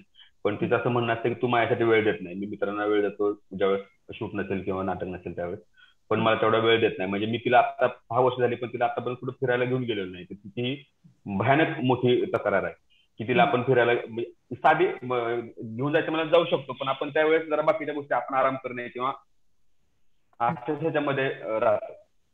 पण आता माहित नाही, कारण मला असं वाटलं की मी ज्यावेळेस नसतो घरी असतो त्यावेळेस मग मी वेळ देतोच आहे. आता तू म्हणल्यामुळे मला लक्षात आलं की ते हा पार्ट सोडून किती वेळ देतो आपण. तर तसं अजून नाही दिलेला, पण द्यायला पाहिजे. द्यायला पाहिजे असं वाटतं. हा, तरी सुद्धा देत नाहीयेस. तर तुझी तक्रार सुहासकडे गेली. पण सुहास, तू किती देतोस? आम्ही त्याची 9 वर्ष, म्हणजे असं त्यावेळेस जास्त कामही नसायचं, हे होतं, त्यामुळे 9 वर्ष सतत दिवस रात्र सोबत असल्यासारखं होतं. आणि लग्न झाल्यानंतर प्रेम शब्द बाजूला गेला, संसार आला. संसार हा शब्द आला. कारण पूर्वी दोघं जण असताना मॉलमध्ये गेलो किंवा कुठे गेलो तर आपलं चैनीच्या गोष्टी, कपडे खरेदी कर, हे कर. आता असं झालं की कपड्यांच्या रँगल जायच्या इकडे मग डाळ घे, साखर घे, त्या गोष्टी सगळ्या आल्या. त्यामुळे आणि वेळ, आता मी तर सिरियल 1-2 वर्ष झालं बाहेरच करत होतो. मग येऊन 10 दिवस राहायचं, मग तू पूर्ण 10 दिवस सोबतच राहणं किंवा बाहेर कुठेतरी फिरायला जाणं, एवढं. दोघंही एका क्षेत्रामध्ये असल्यामुळे मग तिलाही त्या गोष्टीची थोडीशी कल्पना आहे की काय असतं काय नाही. त्यामुळे तसं काही आधीच 9 वर्ष खूप वेळ घेतलेला आहे. त्यामुळे आता कामामध्ये जास्त दोघंही हे करतोय. प्रेमासाठी वेळ नाही आता. हा, म्हणजे ज्यावेळेस वेळ मिळेल त्यावेळेस प्रेम असतोच की. तेच म्हणतात, प्रेम प्रेम प्रेम प्रेम हा शब्द बदलून संसार झाला आता. मनस्विनीचं काय म्हणणं आहे? आमचं असं आहे की आम्ही दोघं खूप एकत्र असतो. म्हणजे आमच्या दोघांचे बऱ्यापैकी घरनं काम असतं. मी फार बाहेर जाऊन काम करावं लागत नाही मला. आणि सतीशची फिल्मचं असेल तर नाही, तर मग आम्ही मोस्टली खूप वेळ एकत्र असतो. म्हणजे असं होतं की आता आपल्याला, म्हणजे आम्ही दोघंही गमतीत म्हणतो की मी लवकर लग्न केलं, 24व्या वर्षी लग्न केलं आणि आता 14 वर्ष झाली लग्नाला. तर मी म्हणते 28 वर्ष आपण एकत्र घालवलेत. कारण जी लोक बाहेर जातात आणि एक ऑफिस टाइम त्यांचा असतो, असा जो 28 वर्षाचा कोणाचा संसार असेल तर आपला साधारण तेवढा, कारण आपण 24 तास एकत्र असतो. आणि पण एक असं आहे, मला असं वाटतं की प्रेम म्हणजे आपण ह्याबद्दल बोलतो, खूपदा एखादं नातं हे इव्हॉल्व्ह होणं, हे तुमचे विचार काय त्याच्यावर खूप असतं. तर मला असं वाटतं की वैचारिक हे जर सिमिलर असेल ना, तुमची विचारांचा जो हे आहे, तर ते नातं मग इव्हॉल्व्ह होतं. पूर्णपणे वैचारिक मतभेद असतील तर ते इव्हॉल्व्ह होतं असं नाही. त्यामुळे मला असं वाटतं की आमच्या बाबतीत ते असं झालं की आम्ही वेगवेगळ्या टप्प्यावरती, म्हणजे आम्ही वेळ एकमेकांना खूप देतो, तो मुद्दा नाहीये, पण तो वेळ असतानाही आपण एकमेकांबरोबर काय केलं पाहिजे, काय इतर गोष्टी, म्हणजे जसं सुहास म्हणाला की स्वयंपाक, म्हणजे स्वयंपाक हे खूप महत्वाचं तुमच्या आयुष्यातलं हे बनून जातं. आणि सतीशला आवड आहे, मला तर ते नेमकं, म्हणजे मग ते दोघांनी मिळून करणं किंवा मग घरामध्ये काहीतरी भाजी लावणं वगैरे, अशा छोट्या छोट्या वेगवेगळ्या गोष्टी तुम्हाला शोधाव्या लागतात किंवा कराव्या लागतात, ज्याच्यासाठी ते जर का तुम्हाला त्याचा कंटाळा यायला नको असेल किंवा ते असं स्टेल व्हायला नको असेल तर, असं मला वाटतं. कारण किती सतत तुम्ही जरी एकत्र असाल नसाल तरी संसार असा असतो की आपण असे अनेक कपल्स बघतो जी म्हाताऱ्या बायका या नवरे थोडेसे आजारी वगैरे पडल्यावरती खूप रूढ वागतात आपल्या नवऱ्यांशी, खूप असे विचित्र वागत असतात. आणि आपल्याला असं होतं की अरे असं का वागते ही बाई, तर ती इतके वर्ष त्या नवऱ्याने इतकं तिला त्रास दिलेला असतो किंवा इतकं ते दमन झालेलं असतं, ते शेवटच्या 4-5 वर्षात ती बाई त्या नवऱ्याचं रागराग करते. तर मला असं वाटतं की असं कुठलं नातं नको व्हायला. जर तशी वेळ येत असेल तर त्याच्याऐवजी माणसाने थांबणं आणि फुलस्टॉप देणं हे कधीही बरं, असं माझं मत आहे. म्हणजे टिकण्यावरती नात्याचं चांगलेपण हे नाही आपण ठरवू शकतो. बरोबर आहे. सोनाली दिसतीये मला परत, त्यामुळे मी सोनालीकडे जाते परत. सोनाली ऐकू येत आहे? सोनाली ऐकू येत आहे? नाही ऐकू येते सोनालीला, काहीतरी गडबड आहे. सोनाली हो, आवाज येतो ऐकू. तुला ऐकू येत आहे? हा, माझं म्हणणं, तू स्वतः दीर्घकाळ अनुभवलेलं एखादं नातं, त्यातली तुझी हुरहुर, द्यावा लागणारा एकमेकांसाठी वेळ, ती व्यक्ती अविवाहित का ती विवाहित असून तुझ्याकडे अट्रॅक्ट झालेली, अशा घडलेल्या तुझ्या आयुष्यातल्या घटनांबद्दल तुला आवडेल बोलायला? या डेफिनेटली. लाईक मी नेहमी म्हणते ना की वेळ कोणाकडेच नसतो, पण तो काढावा लागतो. And specially mens, they will never understand femininity, you know. इतके ते बोरिंग असतात की जाऊ दे सारखं ते इग्नोर. मग त्यापेक्षा हा ही खरी परिस्थिती आहे.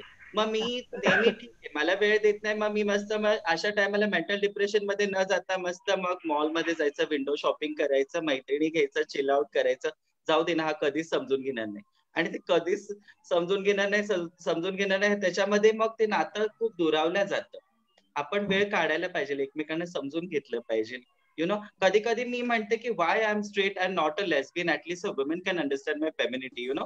दिस गाईज आर सो बोरिंग. है ना, हे माझं दुर्दैव आहे.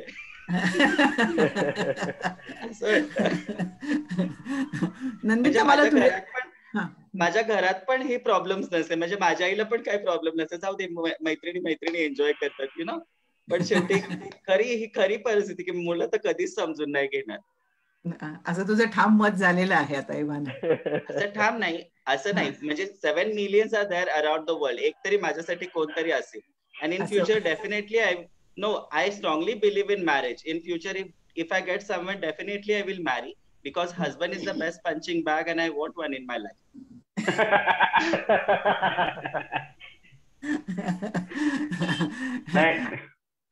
नंदिता, मला तुझ्याकडनं हवंय की तुझ्या काय आहेत ग रोमॅन्टिक आयडियाज?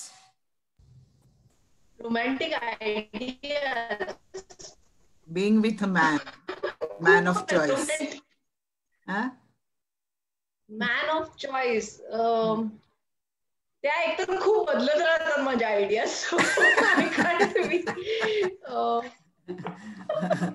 पण आता जसं हे सांगते, मनस्विनीने छान केलं वर्णन की माझी ऍक्च्युली मी मनस्विनीचं जे ऐकत होती, मला इतकं ते पटत होतं की तुमची एखाद्या माणसाबरोबरची वैचारिक देवाणघेवाण किंवा तुमचा जो काही वेळ तुम्ही एकत्र घालवता, तो त्या, मला असं वाटतं कधी कधी ते रोमॅन्सच्या पलीकडे जाऊन तुम्ही काही गोष्टी शेअर करणं, एकत्र करणं, हे जास्त घडणं. म्हणजे एका पॉइंट नंतर त्या रोमॅन्सचाही कंटाळा यायला लागतो. पण जेव्हा तुम्हाला जेन्युइनली काहीतरी तुमची देवाणघेवाण असते, तर मला वाटतं ते जे तुमची कंपनी असते ती इंटरेस्टिंग होत जाते. आणि अगदी खरंच आहे की आपल्याकडे ना खूप मला वाटतं रिलेशनशिप्स ताणल्या जातात, जेव्हा की ते एका पॉइंट नंतर कधी कधी दोघांनाही एकमेकांचा कंटाळा आलेला असतो की काही नसतं शेअर करायला, किंवा जेन्युइनली काही पटत नसतं किंवा काही. पण बऱ्याचदा आपल्या सोसायटीमध्ये just because it is a taboo getting divorced किंवा गेटिंग सेपरेटेड और व्हॉट एव्हर, त्यामुळे किंवा आपण सर्व्हाइव्ह करू शकू का एकटे, किंवा आपल्याला उद्या आपल्या चॉईसचा हा नाही तर मग दुसरं कोणी पार्टनर, खरंच आपल्याला आपल्या चॉईसचा पार्टनर किंवा जे आपण शोधतोय त्या व्यक्तीमध्ये तशी व्यक्ती मिळेल का, या भीतीपोटी आपण बऱ्याचदा ते नको असलेलं नातं स्ट्रेच करत बसतो. त्याच्यात खूप नेगेटिव्हिटी होतच राहतो त्या माणसासाठी, त्या रिलेशनशिपसाठी. पण आपल्यात एवढं प्रॉब्ली करेज नसतं की त्याच्यातनं बाहेर पडून काहीतरी वेगळं करावं, स्वतःसाठी करावं, काही करावं, व्हॉटेव्हर. पण तेच होतं, मला असं वाटतं की ह्या झोन मधनं बाहेर पडणं अत्यंत गरजेचं आहे. की जर ते नसेल पटत तर ते ऑन अ गुड नोट तिकडेच थांबवणं, तेवढी अंडरस्टँडिंग असणं, तेवढा सामंजस्य असणं अत्यंत गरजेचं आहे, मला असं खूप वाटतं. ते उगाच स्ट्रेच करत बसण्या. अगदी बरोबर आहे, अगदी बरोबर आहे. सोनाली, पुन्हा दिसतीयस तू तर थोडंसं मला असं वाटतं की स्वतःबद्दल आणि एकूणच LGBTQ कम्युनिटीतल्या तू पाहिलेली चांगली किंवा चांगली नाती किंवा कधी तुला वाटलं की ह्या होय घडायला, अशा एकूण LGBTQ कम्युनिटीच्या संपूर्ण नात्यांबद्दल बोलू शकशील? हो, कारण माझी मैत्रीण आहे जी माधुरी सरोदे शर्मा, ती इंडियाची पहिली ट्रान्सजेंडर आहे जिने एका मुलासोबत लिगली मॅरेज केलं. त्याच्यात बरेच कपल्स आहेत. लोकांना LGBTQ कम्युनिटीचा अर्थच कळत नाही बऱ्याच लोकांना, म्हणजे उच्च शिक्षित असूनही त्यांना माहित नाहीये की समलैंगिक स्त्री काय किंवा पुरुष काय किंवा तृतीय जेंडर्स हे 3च असतात, male, female and transgender. Sexuality भरपूर असतात, gays, lesbian, bisexual, it is and sexuality. हे पण अजून लोकांना माहित नाहीये आपल्या इकडे. आपल्या इथे जेंडर बद्दल सेन्सिटायझेशनच नाहीये. तर म्हणजे चांगले अनुभव पण मी खूप बघते की म्हणजे मला आवडेल की आमचं आता मॅरेजसाठी पिटिशन आम्ही फाईल केलंय गे मॅरेजसाठी. म्हणजे माझे भरपूर असे कपल्स आहेत LGBTQ कम्युनिटीचे, आणि मला आवडेल की म्हणजे हे सगळं इतरांसारखंच आम्ही पण नॉर्मलच आहोत आणि आम्हाला ते नॉर्मल डिझर्व करतो, जे मॅरेज, मुलं. आता लोकांना हा प्रश्न पडतो की LGBTQ कम्युनिटीनी लग्न केलं तर मुलं कुठून जन्माला येईल. सरोगेसी ऑप्शन आहे, टेस्ट ट्यूब बेबी आहे, अडॉप्शन आहे, भरपूर गोष्टी. मुलंच हवेत ना तर कशी होती. आहे ते मुलं टाकून देतात, त्यांना सांभाळत नाही, तर आम्हाला द्या. सो चांगले लोकांमध्ये अजूनही जी गैरसमज आहे ना, मी कायम म्हणजे हा प्रश्न विचारते की माझ्या डोक्यात नेहमी चालतं की आपण खरंच एवढे मोठे, मला रोज लोक भेटतात की we strongly support LGBTQ community, we don't discriminate transgender. पण आज एक विचार करायला पाहिजे की आपल्या मुलासाठी आपण एक ट्रान्स मुलगी सून म्हणून किंवा आपल्या मुलीसाठी एक ट्रान्समॅन जावई म्हणून आपण एक्सेप्ट करू का? एवढी मोठी खरं मनं आहेत का लोकांची? यु नो, मला माहिती आहेत लोक किती open minded and broad minded हे सगळे येऊन बोलतात, पण मी म्हणते ना की स्वतंत्रता तेव्हा मिळेल जेव्हा घरात समानता मिळेल. यु नो, मी पण लहानपणापासून डान्स, हे स्टेज डान्सर होते, सगळ्या गोष्टी मी केल्या. कारण लहानपणी आपल्या इथे काय असतं की मुलांनी क्रिकेट, फुटबॉल, सगळे मैदानी खेळ खेळायचे आणि मुलींनी हे खेळायचे. मला डान्ससाठी मला लहानपणापासून माझ्या बाबांनी किती मारलं होतं. सो मी तेच म्हणते ना की बाबांना मी आज पण विचारते की काय मुलगी असणं एवढा मोठा गुन्हा असतो का, की मला फक्त एक मुलगी बनायचं होतं. तर बाबा पण म्हणतात की म्हणे अगं म्हणे तेव्हा अवेअरनेस नव्हता, आम्हालाही माहित नव्हतं की ह्या सगळ्या गोष्टी काय आहेत. पण आता काळ बदलतोय, लोकांचे विचार पण बदलतात आणि हळूहळू मला असं वाटतं की LGBTQ कम्युनिटीकडे बघण्याचाही लोकांचा हळूहळू दृष्टिकोन बदलेल. हे काय बाहेरून आलेलं कल्चर नाहीये. जर तो खजुराहो दृष्टिकोन टेम्पल्स बदलेल बघा. सोनाली, पण मला प्रिसाइजली प्रश्न, आपण आता प्रेमाशी संबंधित जास्त बोलतो आहोत. तो प्रेमाकडे तर आपल्याकडे बघा ना, कामसूत्र आहे, खजुराहो टेम्पल्स आहेत, त्याच्यामध्ये सगळे होमोसेक्शुअलिटी खूप ओपन आहे है ना. कोणी म्हणू नाही शकत की हे आमचं कल्चर नाही, हे फॉरेन कल्चर्स आहेत किंवा काय. बरोबर आहे. आपली संस्कृती आहे. आत्ताशी संबंधित प्रश्न विचारू इच्छिते, आत्ताच्या काळातला. तर मी पाहिलेले आहेत, खूप माझ्या संबंधातली मंडळी आहेत, परंतु पार्टनर मिळत नाही. हेच कारण तेच आहे, कारण एखादा मुलगा जेव्हा ट्रान्स मुलीसोबत रिलेशन मध्ये राहिला ना, की समाज, आम्हाला सवय झाली, लोक सतत येऊन आम्हाला लहानपणापासून ती सवय झाली, लोक आम्हाला काय काय डिस्क्रिमिनेट करतात. पण त्या मुलाला होणारी हॅरॅसमेंट, तुला काही कोणी मुलगी देत नव्हतं का, तू कशाला ट्रान्सजेंडरच्या प्रेमात पडला, किंवा तिच्यापासून काय मिळत होतं, किंवा खूप अनेक गोष्टींना त्या मुलालाही सामोरं जावं लागतं. ह्या कारणामुळे अनेक नाती तुटतात. पण सक्सेसफुली नाती पण आहेत, की एक्सेप्ट करणारी नाती पण आहेत, की सगळ्या गोष्टींना सामोरं जाऊन, तसं इसके लिए मर्द का कलेजा चाहिए ना, तसा पुरुष पण भेटायला पाहिजे. You know, definitely I will find someone.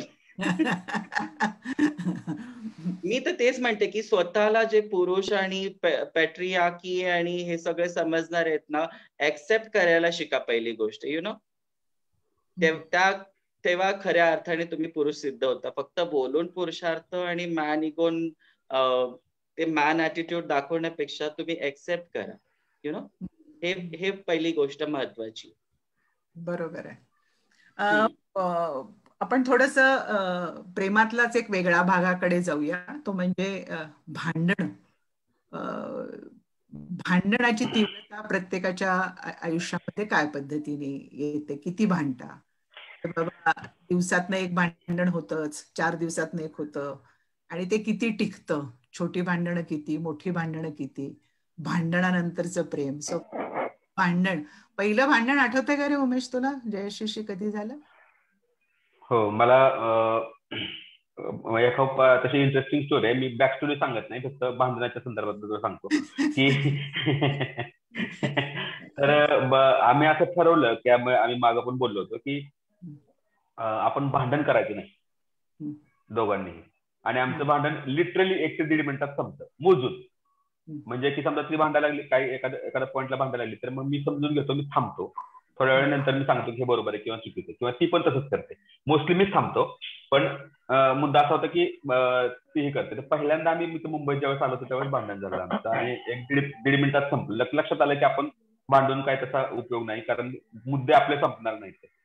आणि मी तिला काही काही गोष्टी आपण आता मगाशी ह्या सांगत होते तसं की आता ही पुरुष मला आता प्रत्येक वेळेस मला असं वाटतं की आता मी नवरा आहे, तर हिनं असं बघायला पाहिजे, हिनं असं करायला पाहिजे. तर हे जर मी तिच्यावर लादत नाही, मी हे ज्यावेळेस म्हणतो ना मी तिच्यावर लादत नाही, त्याचा अर्थ असा की मी तुला सूट देतोय. कळलं तुला की मी तुला सांगतोय की मी तुला मैत्रिणीसारखं वागवलं, मी तुला असं करून करतो, मी तुझ्यावर असं हे सगळं करतो. तर हे मी करतो असं होतं, त्यामुळे असं समानता राहत नाही. तर मी आता तसं असं करतो की मी बोलतच नाही. मी म्हणतो की भांडण व्हायला लागलं किंवा काही एखादी गोष्ट असली तर मी ऐकून घेतो, तिचं काय असेल तर मी ऐकून घेतो, माझं काय असेल तर ते ऐकून घेतो, थांबते. त्यामुळे पहिल्यांदा आल्या एकदाच असं कडाकटच झालं, त्याच्यानंतर मग आमची भांडण झाली. धुसफूस खूप झाल्या, रोज होतात, हे नाही वेगवेगळ्या कारणाने, पण ते असं खूप लहान आहे, खूप लहान, त्याला काय हेच. आम्ही दोघं समजून घेत असल्यामुळे सुहासला स्नेहाला म्हणजे त्याला माहिती आहे, मोनूला माहिती आहे की खूप समजून घेत असल्यामुळे ते भांडण तशा पद्धतीने होत नाही. पण म्हणजे नवरा बायको मध्ये मला नंतरचं प्रेम चांगलं असतं. काय धुसफुसीनंतरचं प्रेम चांगलं असतं. हो, चांगलं असतं, कारण ते पुन्हा नंतर वाटत नंतर चांगलं असतं. पण ते खरं तर ते स्वभावावर खूप आहे असं मला वाटतं, दोघांच्या स्वभावावर खूप आहे. कारण आपण मोल्ड व्हायला लागलो की होतात सगळ्या गोष्टी, मॅनेज होतात. आणि मेन गोष्ट अशा प्रेमाबद्दलच बोलतोय आपण, तर जगात म्हणजे हे लिहून ठेवण्यासारखं किंवा पुस्तकातलं वाक्यासारखं नाही, पण खरं तर प्रेमाशिवाय दुसरं काय टिकणार नाही. म्हणजे प्रेम असलं की प्रेमाने तुम्ही सगळं जिंकू शकता, खरंच जिंकू शकता. म्हणजे ते लिहिण्यासारखं किंवा अनुभवाने सांगतो मी तुम्हाला, कारण बाकी काय हे होत नाही. कुणावरचं का प्रेम असणार ऑब्व्हियसली. बरोबर. हा मनस्विनी काय बोलशील? भांडते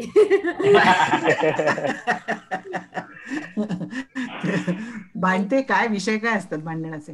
माझी आणि सतीशची भांडणं विशेषतः म्हणजे मी जास्त भांडते असं आहे. त्याच्यात असं होतं की मला जर एखादी गोष्टीचा जगाचा राग येत असेल तर मला आउटलेट नसतो अनेकदा जगावर काढायला, आणि सतीश हा एकमेव हक्काची व्यक्ती असल्यामुळे त्यावेळेस त्याच्यावर तो राग निघतो. म्हणजे अगदी म्हणजे जसं योगी आदित्यनाथने एका भाषणामध्ये म्हटलं की तुमच्या 10 मुली घेतल्या जर का, तर तुम्ही त्यांच्या 100 बायका बाटवा आणि त्यांच्यावर रेप करा. असं मी जर भाषण बघितलं की मला जो राग येतो, आणि तो यायला हवा, मलाच काय सगळ्यांनाच यायला हवा, तर त्या क्षणी मी त्यावरती काहीच करू शकत नाही.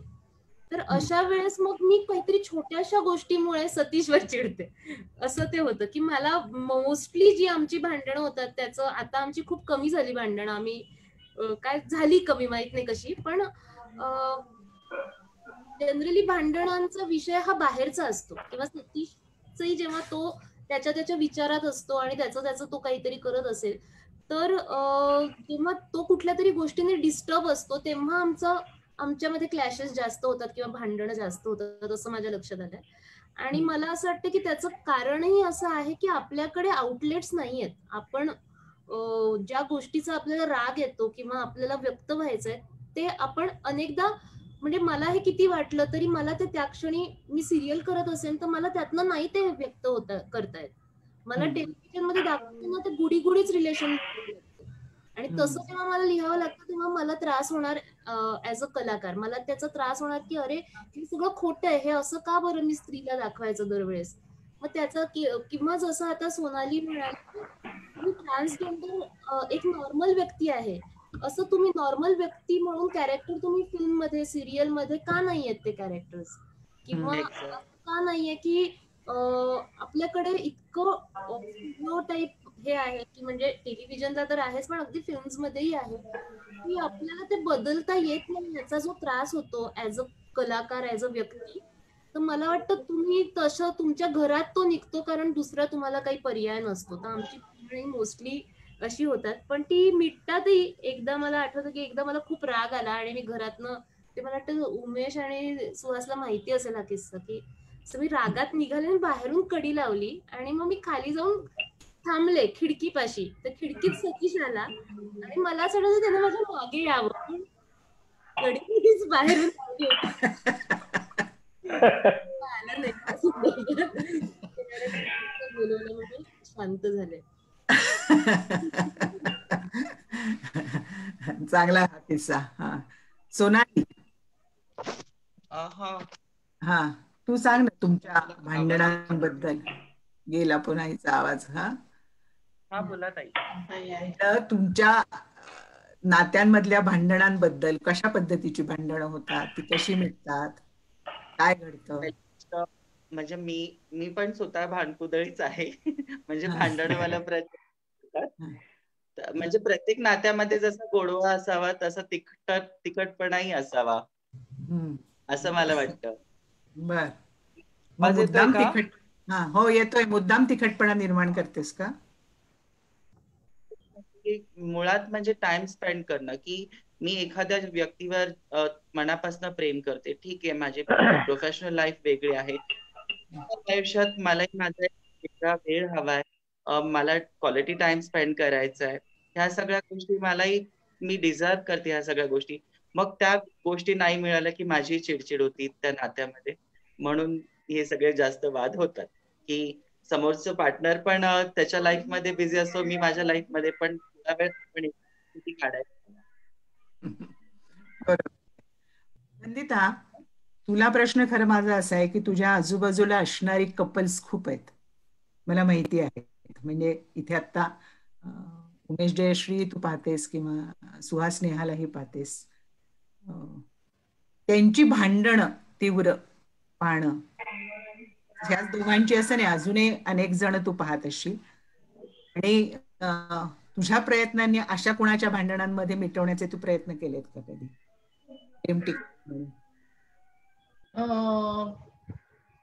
मी सुहास नेहाला कधीच, म्हणजे यांच्यापैकी कोणालाच भांडताना बघितलेलं नाहीये कधी.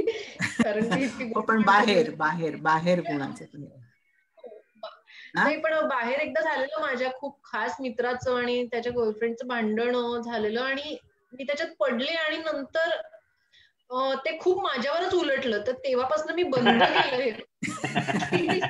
आयुष्यात कुठल्याही कपलच्या भानगडीत पडू नये हा मी कानाला.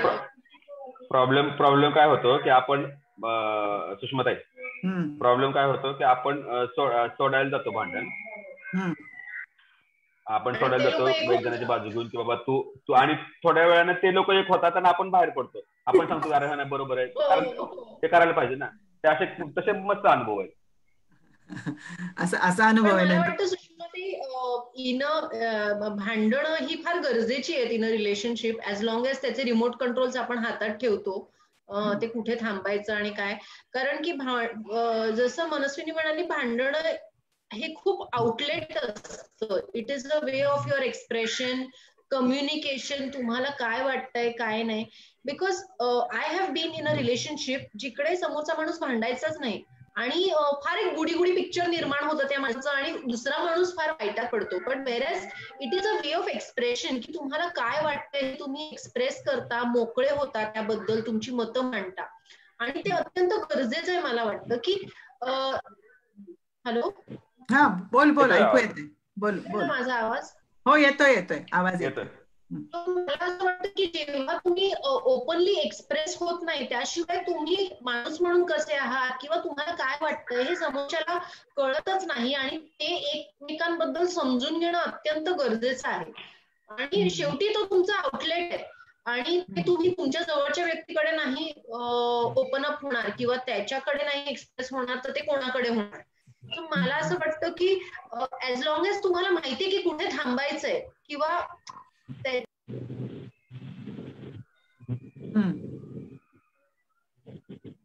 बोल. डिस्कनेक्ट झाली. ती डिस्कनेक्ट झाली आहे. बरोबर. सुहास, मला तुला वेगळा प्रश्न आहे थोडासा तुझ्यासाठी. म्हणजे फुसफुस होते, लहान सहान भांडण होतात, तीव्र भांडणं झाली आहेत का कधी? मोठी भांडणं, यात हे टिकेल की नाही इथपर्यंतची भांडणं कधी झाली आहेत का? हो, एकदाच झाली आहेत पण कारण असं काही नव्हतं, पण झाली होती. एक तर काय की आता आमचं लव्ह मॅरेज आहे, दोघांचं कल्चर फार वेगळं आहे. म्हणजे मी एकदम गावचा आहे, ही जराशी सातारा शहरातली आहे. त्यामुळे दोघांचं सुरुवातीला असं व्हायचं की सगळंच जमवण्याचं जरा हे असतं की मी अगदीच गावातून आलेलो पोरगा, तिकडचं जेवण खावं आणि हिचं जेवण खावं, असं सगळं हे सगळं. पण ती शिकली हळूहळू. पण एकदा कडेकाचं भांडण झालं होतं आमचं, खूप असं झालं होतं की जाऊ वेगळे सेपरेट होऊया वगैरे असं. पण ती खूप समजदार आहे. म्हणजे धुसफूस रोज सकाळी उठल्यापासून ते रात्री झोपेपर्यंत होतेच आमची. आणि माझा स्वभाव असा आहे, मी खूप चिडचिड करतो कशाही गोष्टीवर, छोट्या छोट्या गोष्टीवर. ती शांत बसते आणि काही बोलत नाही. काय मी आपलं एक तास बडबड केलं तर मी शांत होऊन जातो. आणि तिला कळलं की तू बोल, काय बोलत, मी काय तुला रिएक्ट होणार नाही. त्यामुळे तिनं सगळं काय म्हणतात नस ओळखलेली की तू काही बोल. पण ती खूप छान पद्धतीने समजूनही सांगते नंतर. आणि माझं असं आहे की मी भांडतो 3 मिनिटं 5 मिनिटं, आणि 1 तासानं मला विचारली की तू का भांडला होतास, तर मला लक्षात राहत नाही मी का भांडलो होतो ते. असं होऊन जातं. उमेशला चांगलं माहिती का, तो रोज घरी असतो, त्यामुळे त्याला माहिती होती चिडचिड माझी. पण ती खूप छान पद्धतीने सांभाळतो सगळे. आणि ते भांडण झालं होतं खूप हे, पण नंतर दोघांनी समजून घेऊन ते सगळं प्रॉब्लेम सॉल्व्ह करून आता काही तसं हे होत नाही. पण सकाळी उठल्यापासून धुसफूस चालूच असते. लाईटच का लावला, हा म्हणजे जिमला जायचं असं तर तू लवकर आवर, ह्याच्यावर ती चिडचिड सुरू होते रात्री झोपेपर्यंत. पण त्यात ती मजा आहे. पण त्यात मलाही आवडतं भांडायला आणि ती शांतपणे भांडते. तुमचे प्रेमाचे अजून खूप अनुभव असतील, नाही असं नाहीये. पण तरी सुद्धा मी खरं प्रीतीला विचारते, प्रीती कुणाचे काही प्रश्न आलेत का ग? प्रश्न नाहीयेत, काही कमेंट्स आहेत, पण प्रश्न असे नाहीयेत. हा, नाही तसं नाही, म्हणजे यांना काही विचारायचे असेल कोणाला काही तर विचारू शकतात, असं आपण सांगायला हरकत नाहीये. म्हणजे आता शेवटची 10 मिनिटं राहिलेली आहेत, त्यामुळे लोकांना माहित असलेले फिगर्स असल्यामुळे त्यांना कोणाला विचारायचं असेल तर त्या काय कोणालाही विचारावं असं वाटलं तर अगदीच विचारू शकतात. 1-2 सांगशील कॉमेंट्स काही त्यांना मजा वाटावी या लोकांना? एकच सेकंड.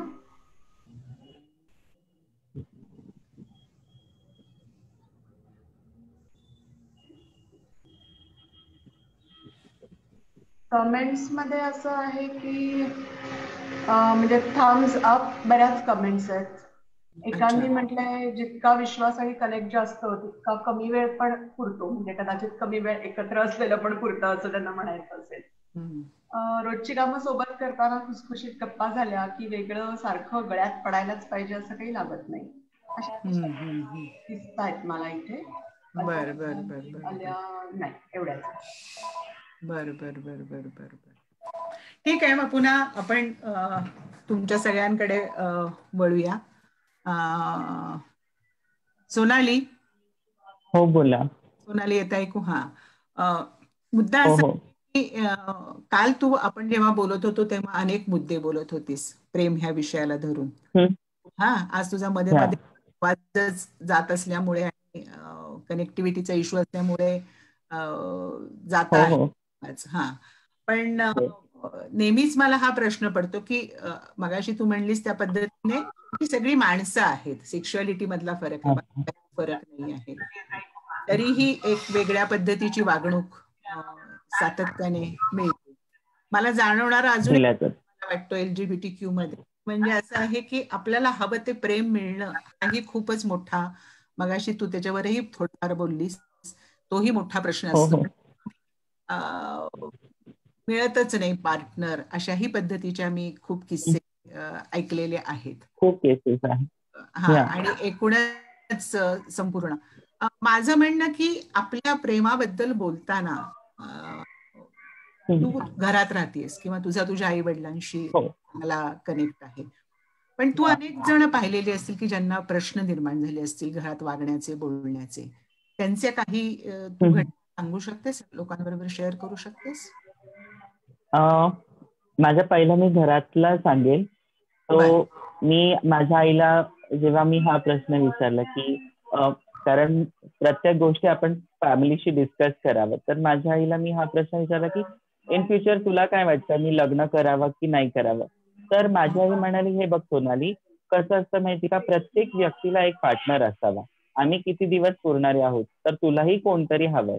यु नो, इतके छान विचारचे. मी म्हणलं आई, म्हणलं माझी फॅमिलीला म्हणलं प्रत्येक आई वडील जर तुमच्यासारखे भेटले तर किती छान होईल ना, म्हणजे लव्ह अँड रिलेशनशिप हे सगळे ऍक्सेप्ट करायला. पण एवढे मोठे लोकांची मनं पण पाहिजे. आणि जसं आमचं LGBTQ कम्युनिटीचा एक लोगो आहे, love for all and all for love, म्हणजे प्रेमासाठी सगळं काही. हे आमची प्रेमाचीच व्याख्या आहे. कारण आम्ही लहानपणापासून प्रेमाला म्हणजे भुकलेले आहोत, किंवा त्या गोष्टीला बऱ्याच LGBTQ कम्युनिटीला तर मरेपर्यंत प्रेम भेटत नाही. किंवा खूप माझ्याकडे अशा अनेक म्हणजे आता लोकांना ट्रान्समॅन पण माहित नाही, ज्या female who converted into male, तर त्यांच्या बाबतीत पण तेच होतं आणि आमच्या बाबतीत पण तेच होतं की पार्टनर सांगतात की आम्ही घरी काय सांगायचं, हा मुलगा आहे का मुलगी आहे, किंवा मग आम्ही कसं त्यांच्याबद्दल कन्व्हिन्स करायचं. म्हणजे ऍज अ ह्युमन बिंग म्हणून पण का नाही तुम्ही एक्सेप्ट करत, यु नो. तो मुळात त्याच्यासाठी जास्तीत जास्त अवेअरनेस केलं पाहिजे. मला असं वाटतं जर अशा रीतीने जर माध्यमावर, सिरियल्सवर किंवा आपल्या ऍक्टद्वारे की हे काही वेगळं नाहीये किंवा अननॅचरल नाहीये, हे नैसर्गिक आहे, आपण छान रीतीने जर लोकांसमोर आणलं तर खूप छान होईल या सगळ्या गोष्टी. जे लोकांचा इतक्या वर्षाचा जो डोक्यात भरलेला आहे त्यांचा की LGBTQ कम्युनिटी फक्त सेक्स करतात, बाकी काही करत नाही, पण त्याच्या व्यतिरिक्त पण भरपूर काही कामं करतात. आमचंही प्रेम तसंच आहे. ते म्हणतात ना, प्रेम हे प्रेम असतं, तुमचं आमचं सेम असतं, त्यामध्ये वेगळं काहीच नसतं. ओके, तो हे लोकांना समजायला पण खूप गरजेचं, त्याच्यासाठी अवेअरनेस आणणं पण फार गरजेचं आहे. बरोबर आहे. कारण कसं असतं, एक काही सांगू का, की हल्लीची मुलं ना म्हणजे आई वडिलांकडनं संस्कार नाही शिकत, सोशल मीडिया आणि इंटरनेट आणि माध्यमांद्वारे शिकतात, यु नो. तर आपण जे दाखवतो मुलांना तेच त्यांच्या डोक्यात बसतं. तर आपण चांगले विचार पण का नाही दाखवत, कारण लहानपणापासून ट्रान्सजेंडरला एक तर विलनचं कॅरेक्टर दाखवलं की कॉमेडी हास्याचं पात्र दाखवलं. तर आता सगळ्याच गोष्टी आल्या, तर आपण चांगल्या गोष्टी काय नाही दाखवायच्या. खरंय, दाखवायला पाहिजे. अगदीच खरंय. आता आपल्याकडे शेवटची काही मिनिटं राहिलेली आहेत, फार कालावधी नाही आहे. तो थोडा एक गमतीचा भाग करूया. स्वतःच्या पार्टनरसाठी उमेश, कुठलं गाणं म्हणशील रे? हिंदी, मराठी?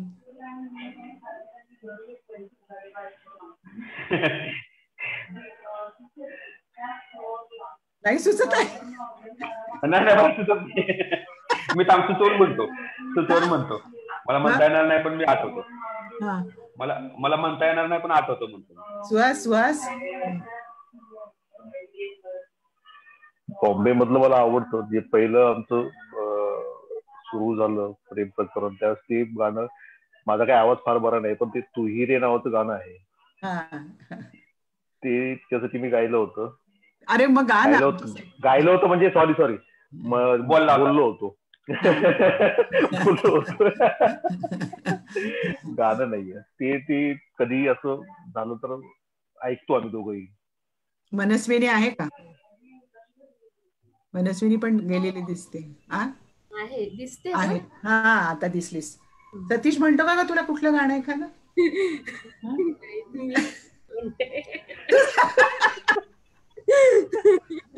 कुठलं म्हणतेस?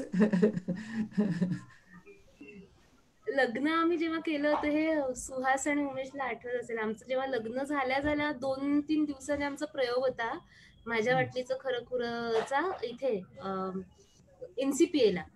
तर त्यावेळेस मग ते तिथून बाहेर पडल्यावर ती बग्गी असते ना, तर त्या बग्गीमध्ये आम्हाला बसवून एक सगळ्यांनी आमची वरात काढली होती. मग गायलं होतं ते एक हे जरा होले होले चलो मोरे साजना हम भी पीछे है तुम्हारे. ते त्या दिवशी गायला होतात. हा. आणि असं जर म्हणायचं झालं तर मला एक गाणं आवडतं खूप, जे मला असं वाटतं की जे मी गाते, मी बरी नाही गात पण मी गाते असं. ते असं ते आहे, ते जे आहे ना आशा भोसलेच आहे ते गाणं.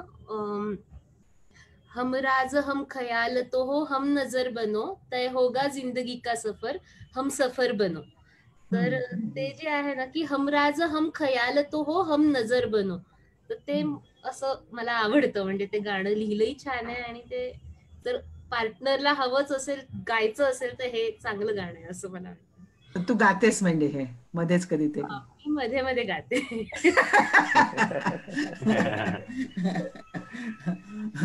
उमेश, तू गातोस? नाही ग. नाही, मला नाही. हो, नाही नाही मला नाही. मग प्रेमाने काय म्हणतोस मग तुझ्या यशीला? जयश्रीच म्हणतो प्रेमाने. म्हणजे जास्त काय नाही, लय पिल्लू बिल्लू एवढं. ह्याच्यापेक्षा जास्त ना,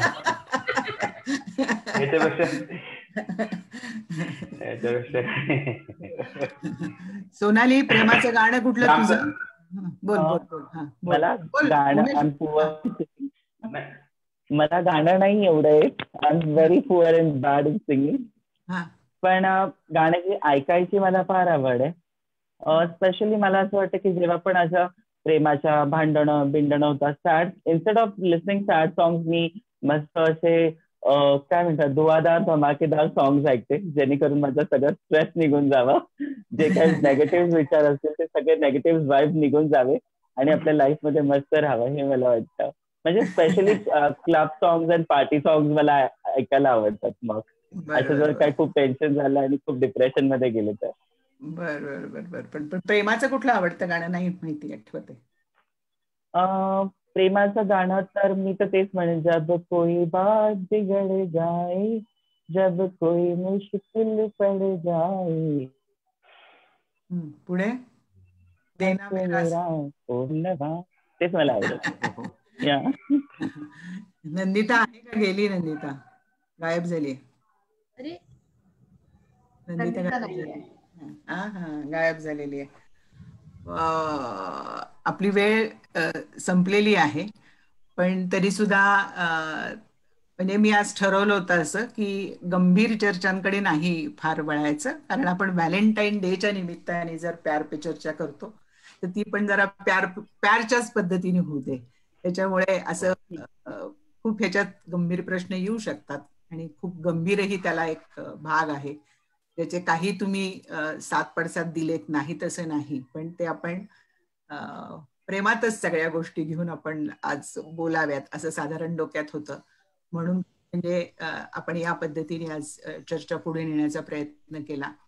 पण असं जर तुम्हाला प्रत्येकाला कोणाला वाटत असेल की अरे हे आपण बोलायचं राहिलं, हे बोलायला हवं, असा एखादा मुद्दा जर तुमच्या डोक्यात असेल की प्रेमावरचं हे भाष्य आपण करायला हवं, तर तुम्ही बोलू शकता आणि त्यानंतर आपण थांबणार आहोत. बोलायचंय कोणाला काही? मला बोलायचंय.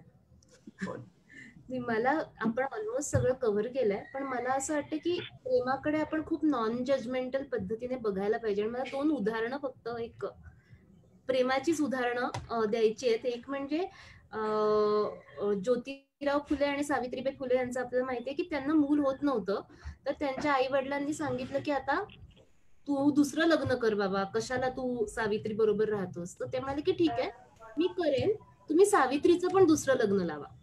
तर मला असं वाटतं की प्रेम जे आहे ते काय, तर हे आपल्याला इतर काहीच बोलायची गरज पडत नाही हे उदाहरण ऐकल्यावर. अजून एक उदाहरण म्हणजे अमृता प्रीतमचं जे पुस्तक आहे, अमृता प्रीतमने लिहिलं की जेव्हा ती प्रेग्नंट होती, म्हणजे तिचं लग्न अरेंज मॅरेज झालं आणि त्या ह्याच्यातनं ती प्रेग्नंट होती आणि तिला साहिर लुधियानवी खूप आवडायचं. तर त्यावेळेस ती साहिरचा फोटो बघायची आणि तिला असं वाटायचं की आपलं मूल साहिर सारखं दिसावं. तर ती त्यावेळेस तो फोटो बघायची आणि मूल जेव्हा झालं तेव्हा ते खरंच साहिर सारखं दिसायचं थोडंसं. आणि तो मुलगा मोठा थोडासा झाल्यावर तो त्याने एकदा विचारलं की मी साहिर अंकलचा मुलगा आहे का? तर ती म्हणाली की तू नाही आहेस, पण तू असतास तर मला आवडलं असतं. असं होतं की हे जे प्रेमाच्या ह्या ज्या इतके गुंतागुंतीचं असू शकतं, इतकं वेगवेगळ्या प्रकारचं असू शकतं, त्याच्यामध्ये जेंडर किंवा सेक्शुअलिटी म्हणजे हे सगळ्या गोष्टींचे इतके वेगवेगळे आयाम त्याला असतात की आपण त्याला फार जज न करता खूप प्रेमानेच प्रेमाकडे बघायला पाहिजे असं मला वाटतं.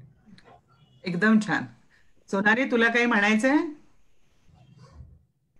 मला पण तेच वाटतं की जेव्हा पण आम्ही couples, for example trans couple असो किंवा गे कपल्स असो, लेस्बियन्स असो, पब्लिक प्लेसेस मध्ये असो, लोकांचे सडनली लगेच आयब्रोज 360 डिग्रीज वर जातात. बापरे, कशी लोक आहेत, कसे हातात हात घालून कसे चालतात, हे काय विचित्रपणा. हे जे काय आहे ना, हे बघण्याची मानसिकता ही बदलली पाहिजे. यु नो की पण हळूहळू बदलेल. मलाही वाटतं चेंजेस होतील, की हे खूप नॉर्मल होईल थोड्या दिवसांनी आणि होईल. हे मी खूप अपेक्षा करते, एक्सपेक्ट करते. एवढं. बरं. सुहास, उमेश, तुम्हाला काय बोलायचंय? हा, मला खरं म्हणजे मनस्विनी ज्योतिबा सावित्री हा उल्लेख केला आणि सावित्रीचं नाव न घेता बहुतेक माझा कुठलाच कार्यक्रम संपत नसावा. परंतु मला छोटासा किस्सा आठवतो, तो किस्सा सांगते तुला फक्त. पहिला सावित्रीबाई फुल्यांवरचा नाटकाचा पहिला प्रयोग मल्लिका साराभाईंनी ऑर्गनाईज केला होता आणि प्रयोगानंतर मल्लिका मला म्हणाली होती की कोण म्हणते हे काहीतरी सुषमा सामाजिक कार्याबद्दल बोलते किंवा सगळ्या मुवमेंट बद्दल बोलते. This is a love story of Jyotiba and Savitri, अशी मल्लिकाची कॉमेंट होती आणि ती आता आठवतीये मला. म्हणजे आपण नेहमीच बोलतो आणि जे सत्यही आहे की कुठलीही मुवमेंट घ्या, त्या चळवळीचा प्रत्येक ह्याचा मैलाचा दगड हा पहिला ज्योतिबा आणि सावित्रीनी रोवलाय. असं थांबताना म्हणायला हरकत नाही की प्रेमा कसा असावं ह्याचाही दगड, ह्याही गोष्टीचा दगड ज्योतिबा सावित्रीनी रोवलेला आहे. ह्याचं आपल्याला भान असायला हवं आणि ते नातं आपण एक आदर्श नातं म्हणून पाहायला हवं आणि त्यातनं बरंच काही शिकायला हवं असं म्हणायला हरकत नाही. तर प्रेम करत राहूया आणि आज आपण एका ठराविक प्रेमावर बोललो असलो तरी सर्वांवर प्रेम करत राहूया. म्हणजे सोनालीचं वाक्य खूप छान आहे. त्याच्यामुळे त्या पद्धतीने सगळ्यांवरती प्रेम करत राहूया आणि सगळ्यांचं प्रेम आपण परत मिळवूया. अशा पद्धतीने हा प्रेमाचा संवाद आपण चालू ठेवूया. तुम्हा सगळ्यांना मी जो आता आपण शांती संवादासाठी म्हणून उपक्रम सुरू केलेला आहे, तिथे पुण्यात तुम्ही कधीही येणार असलात तर नक्की तिथे भेट द्यायला या. कोविडचं वातावरण आहे ह्याची कल्पना आहे, परंतु तरी सुद्धा आपल्याला त्यात काही जर तिथे वेगळ्या पद्धतीने संवाद साधता येणार असेल तर आपण नक्कीच प्रयत्न करूया. तर हा प्रेमाचा संवाद आपण दूर दूर पर्यंत नेऊया असं म्हणून मी थांबते. धन्यवाद. थँक्यू.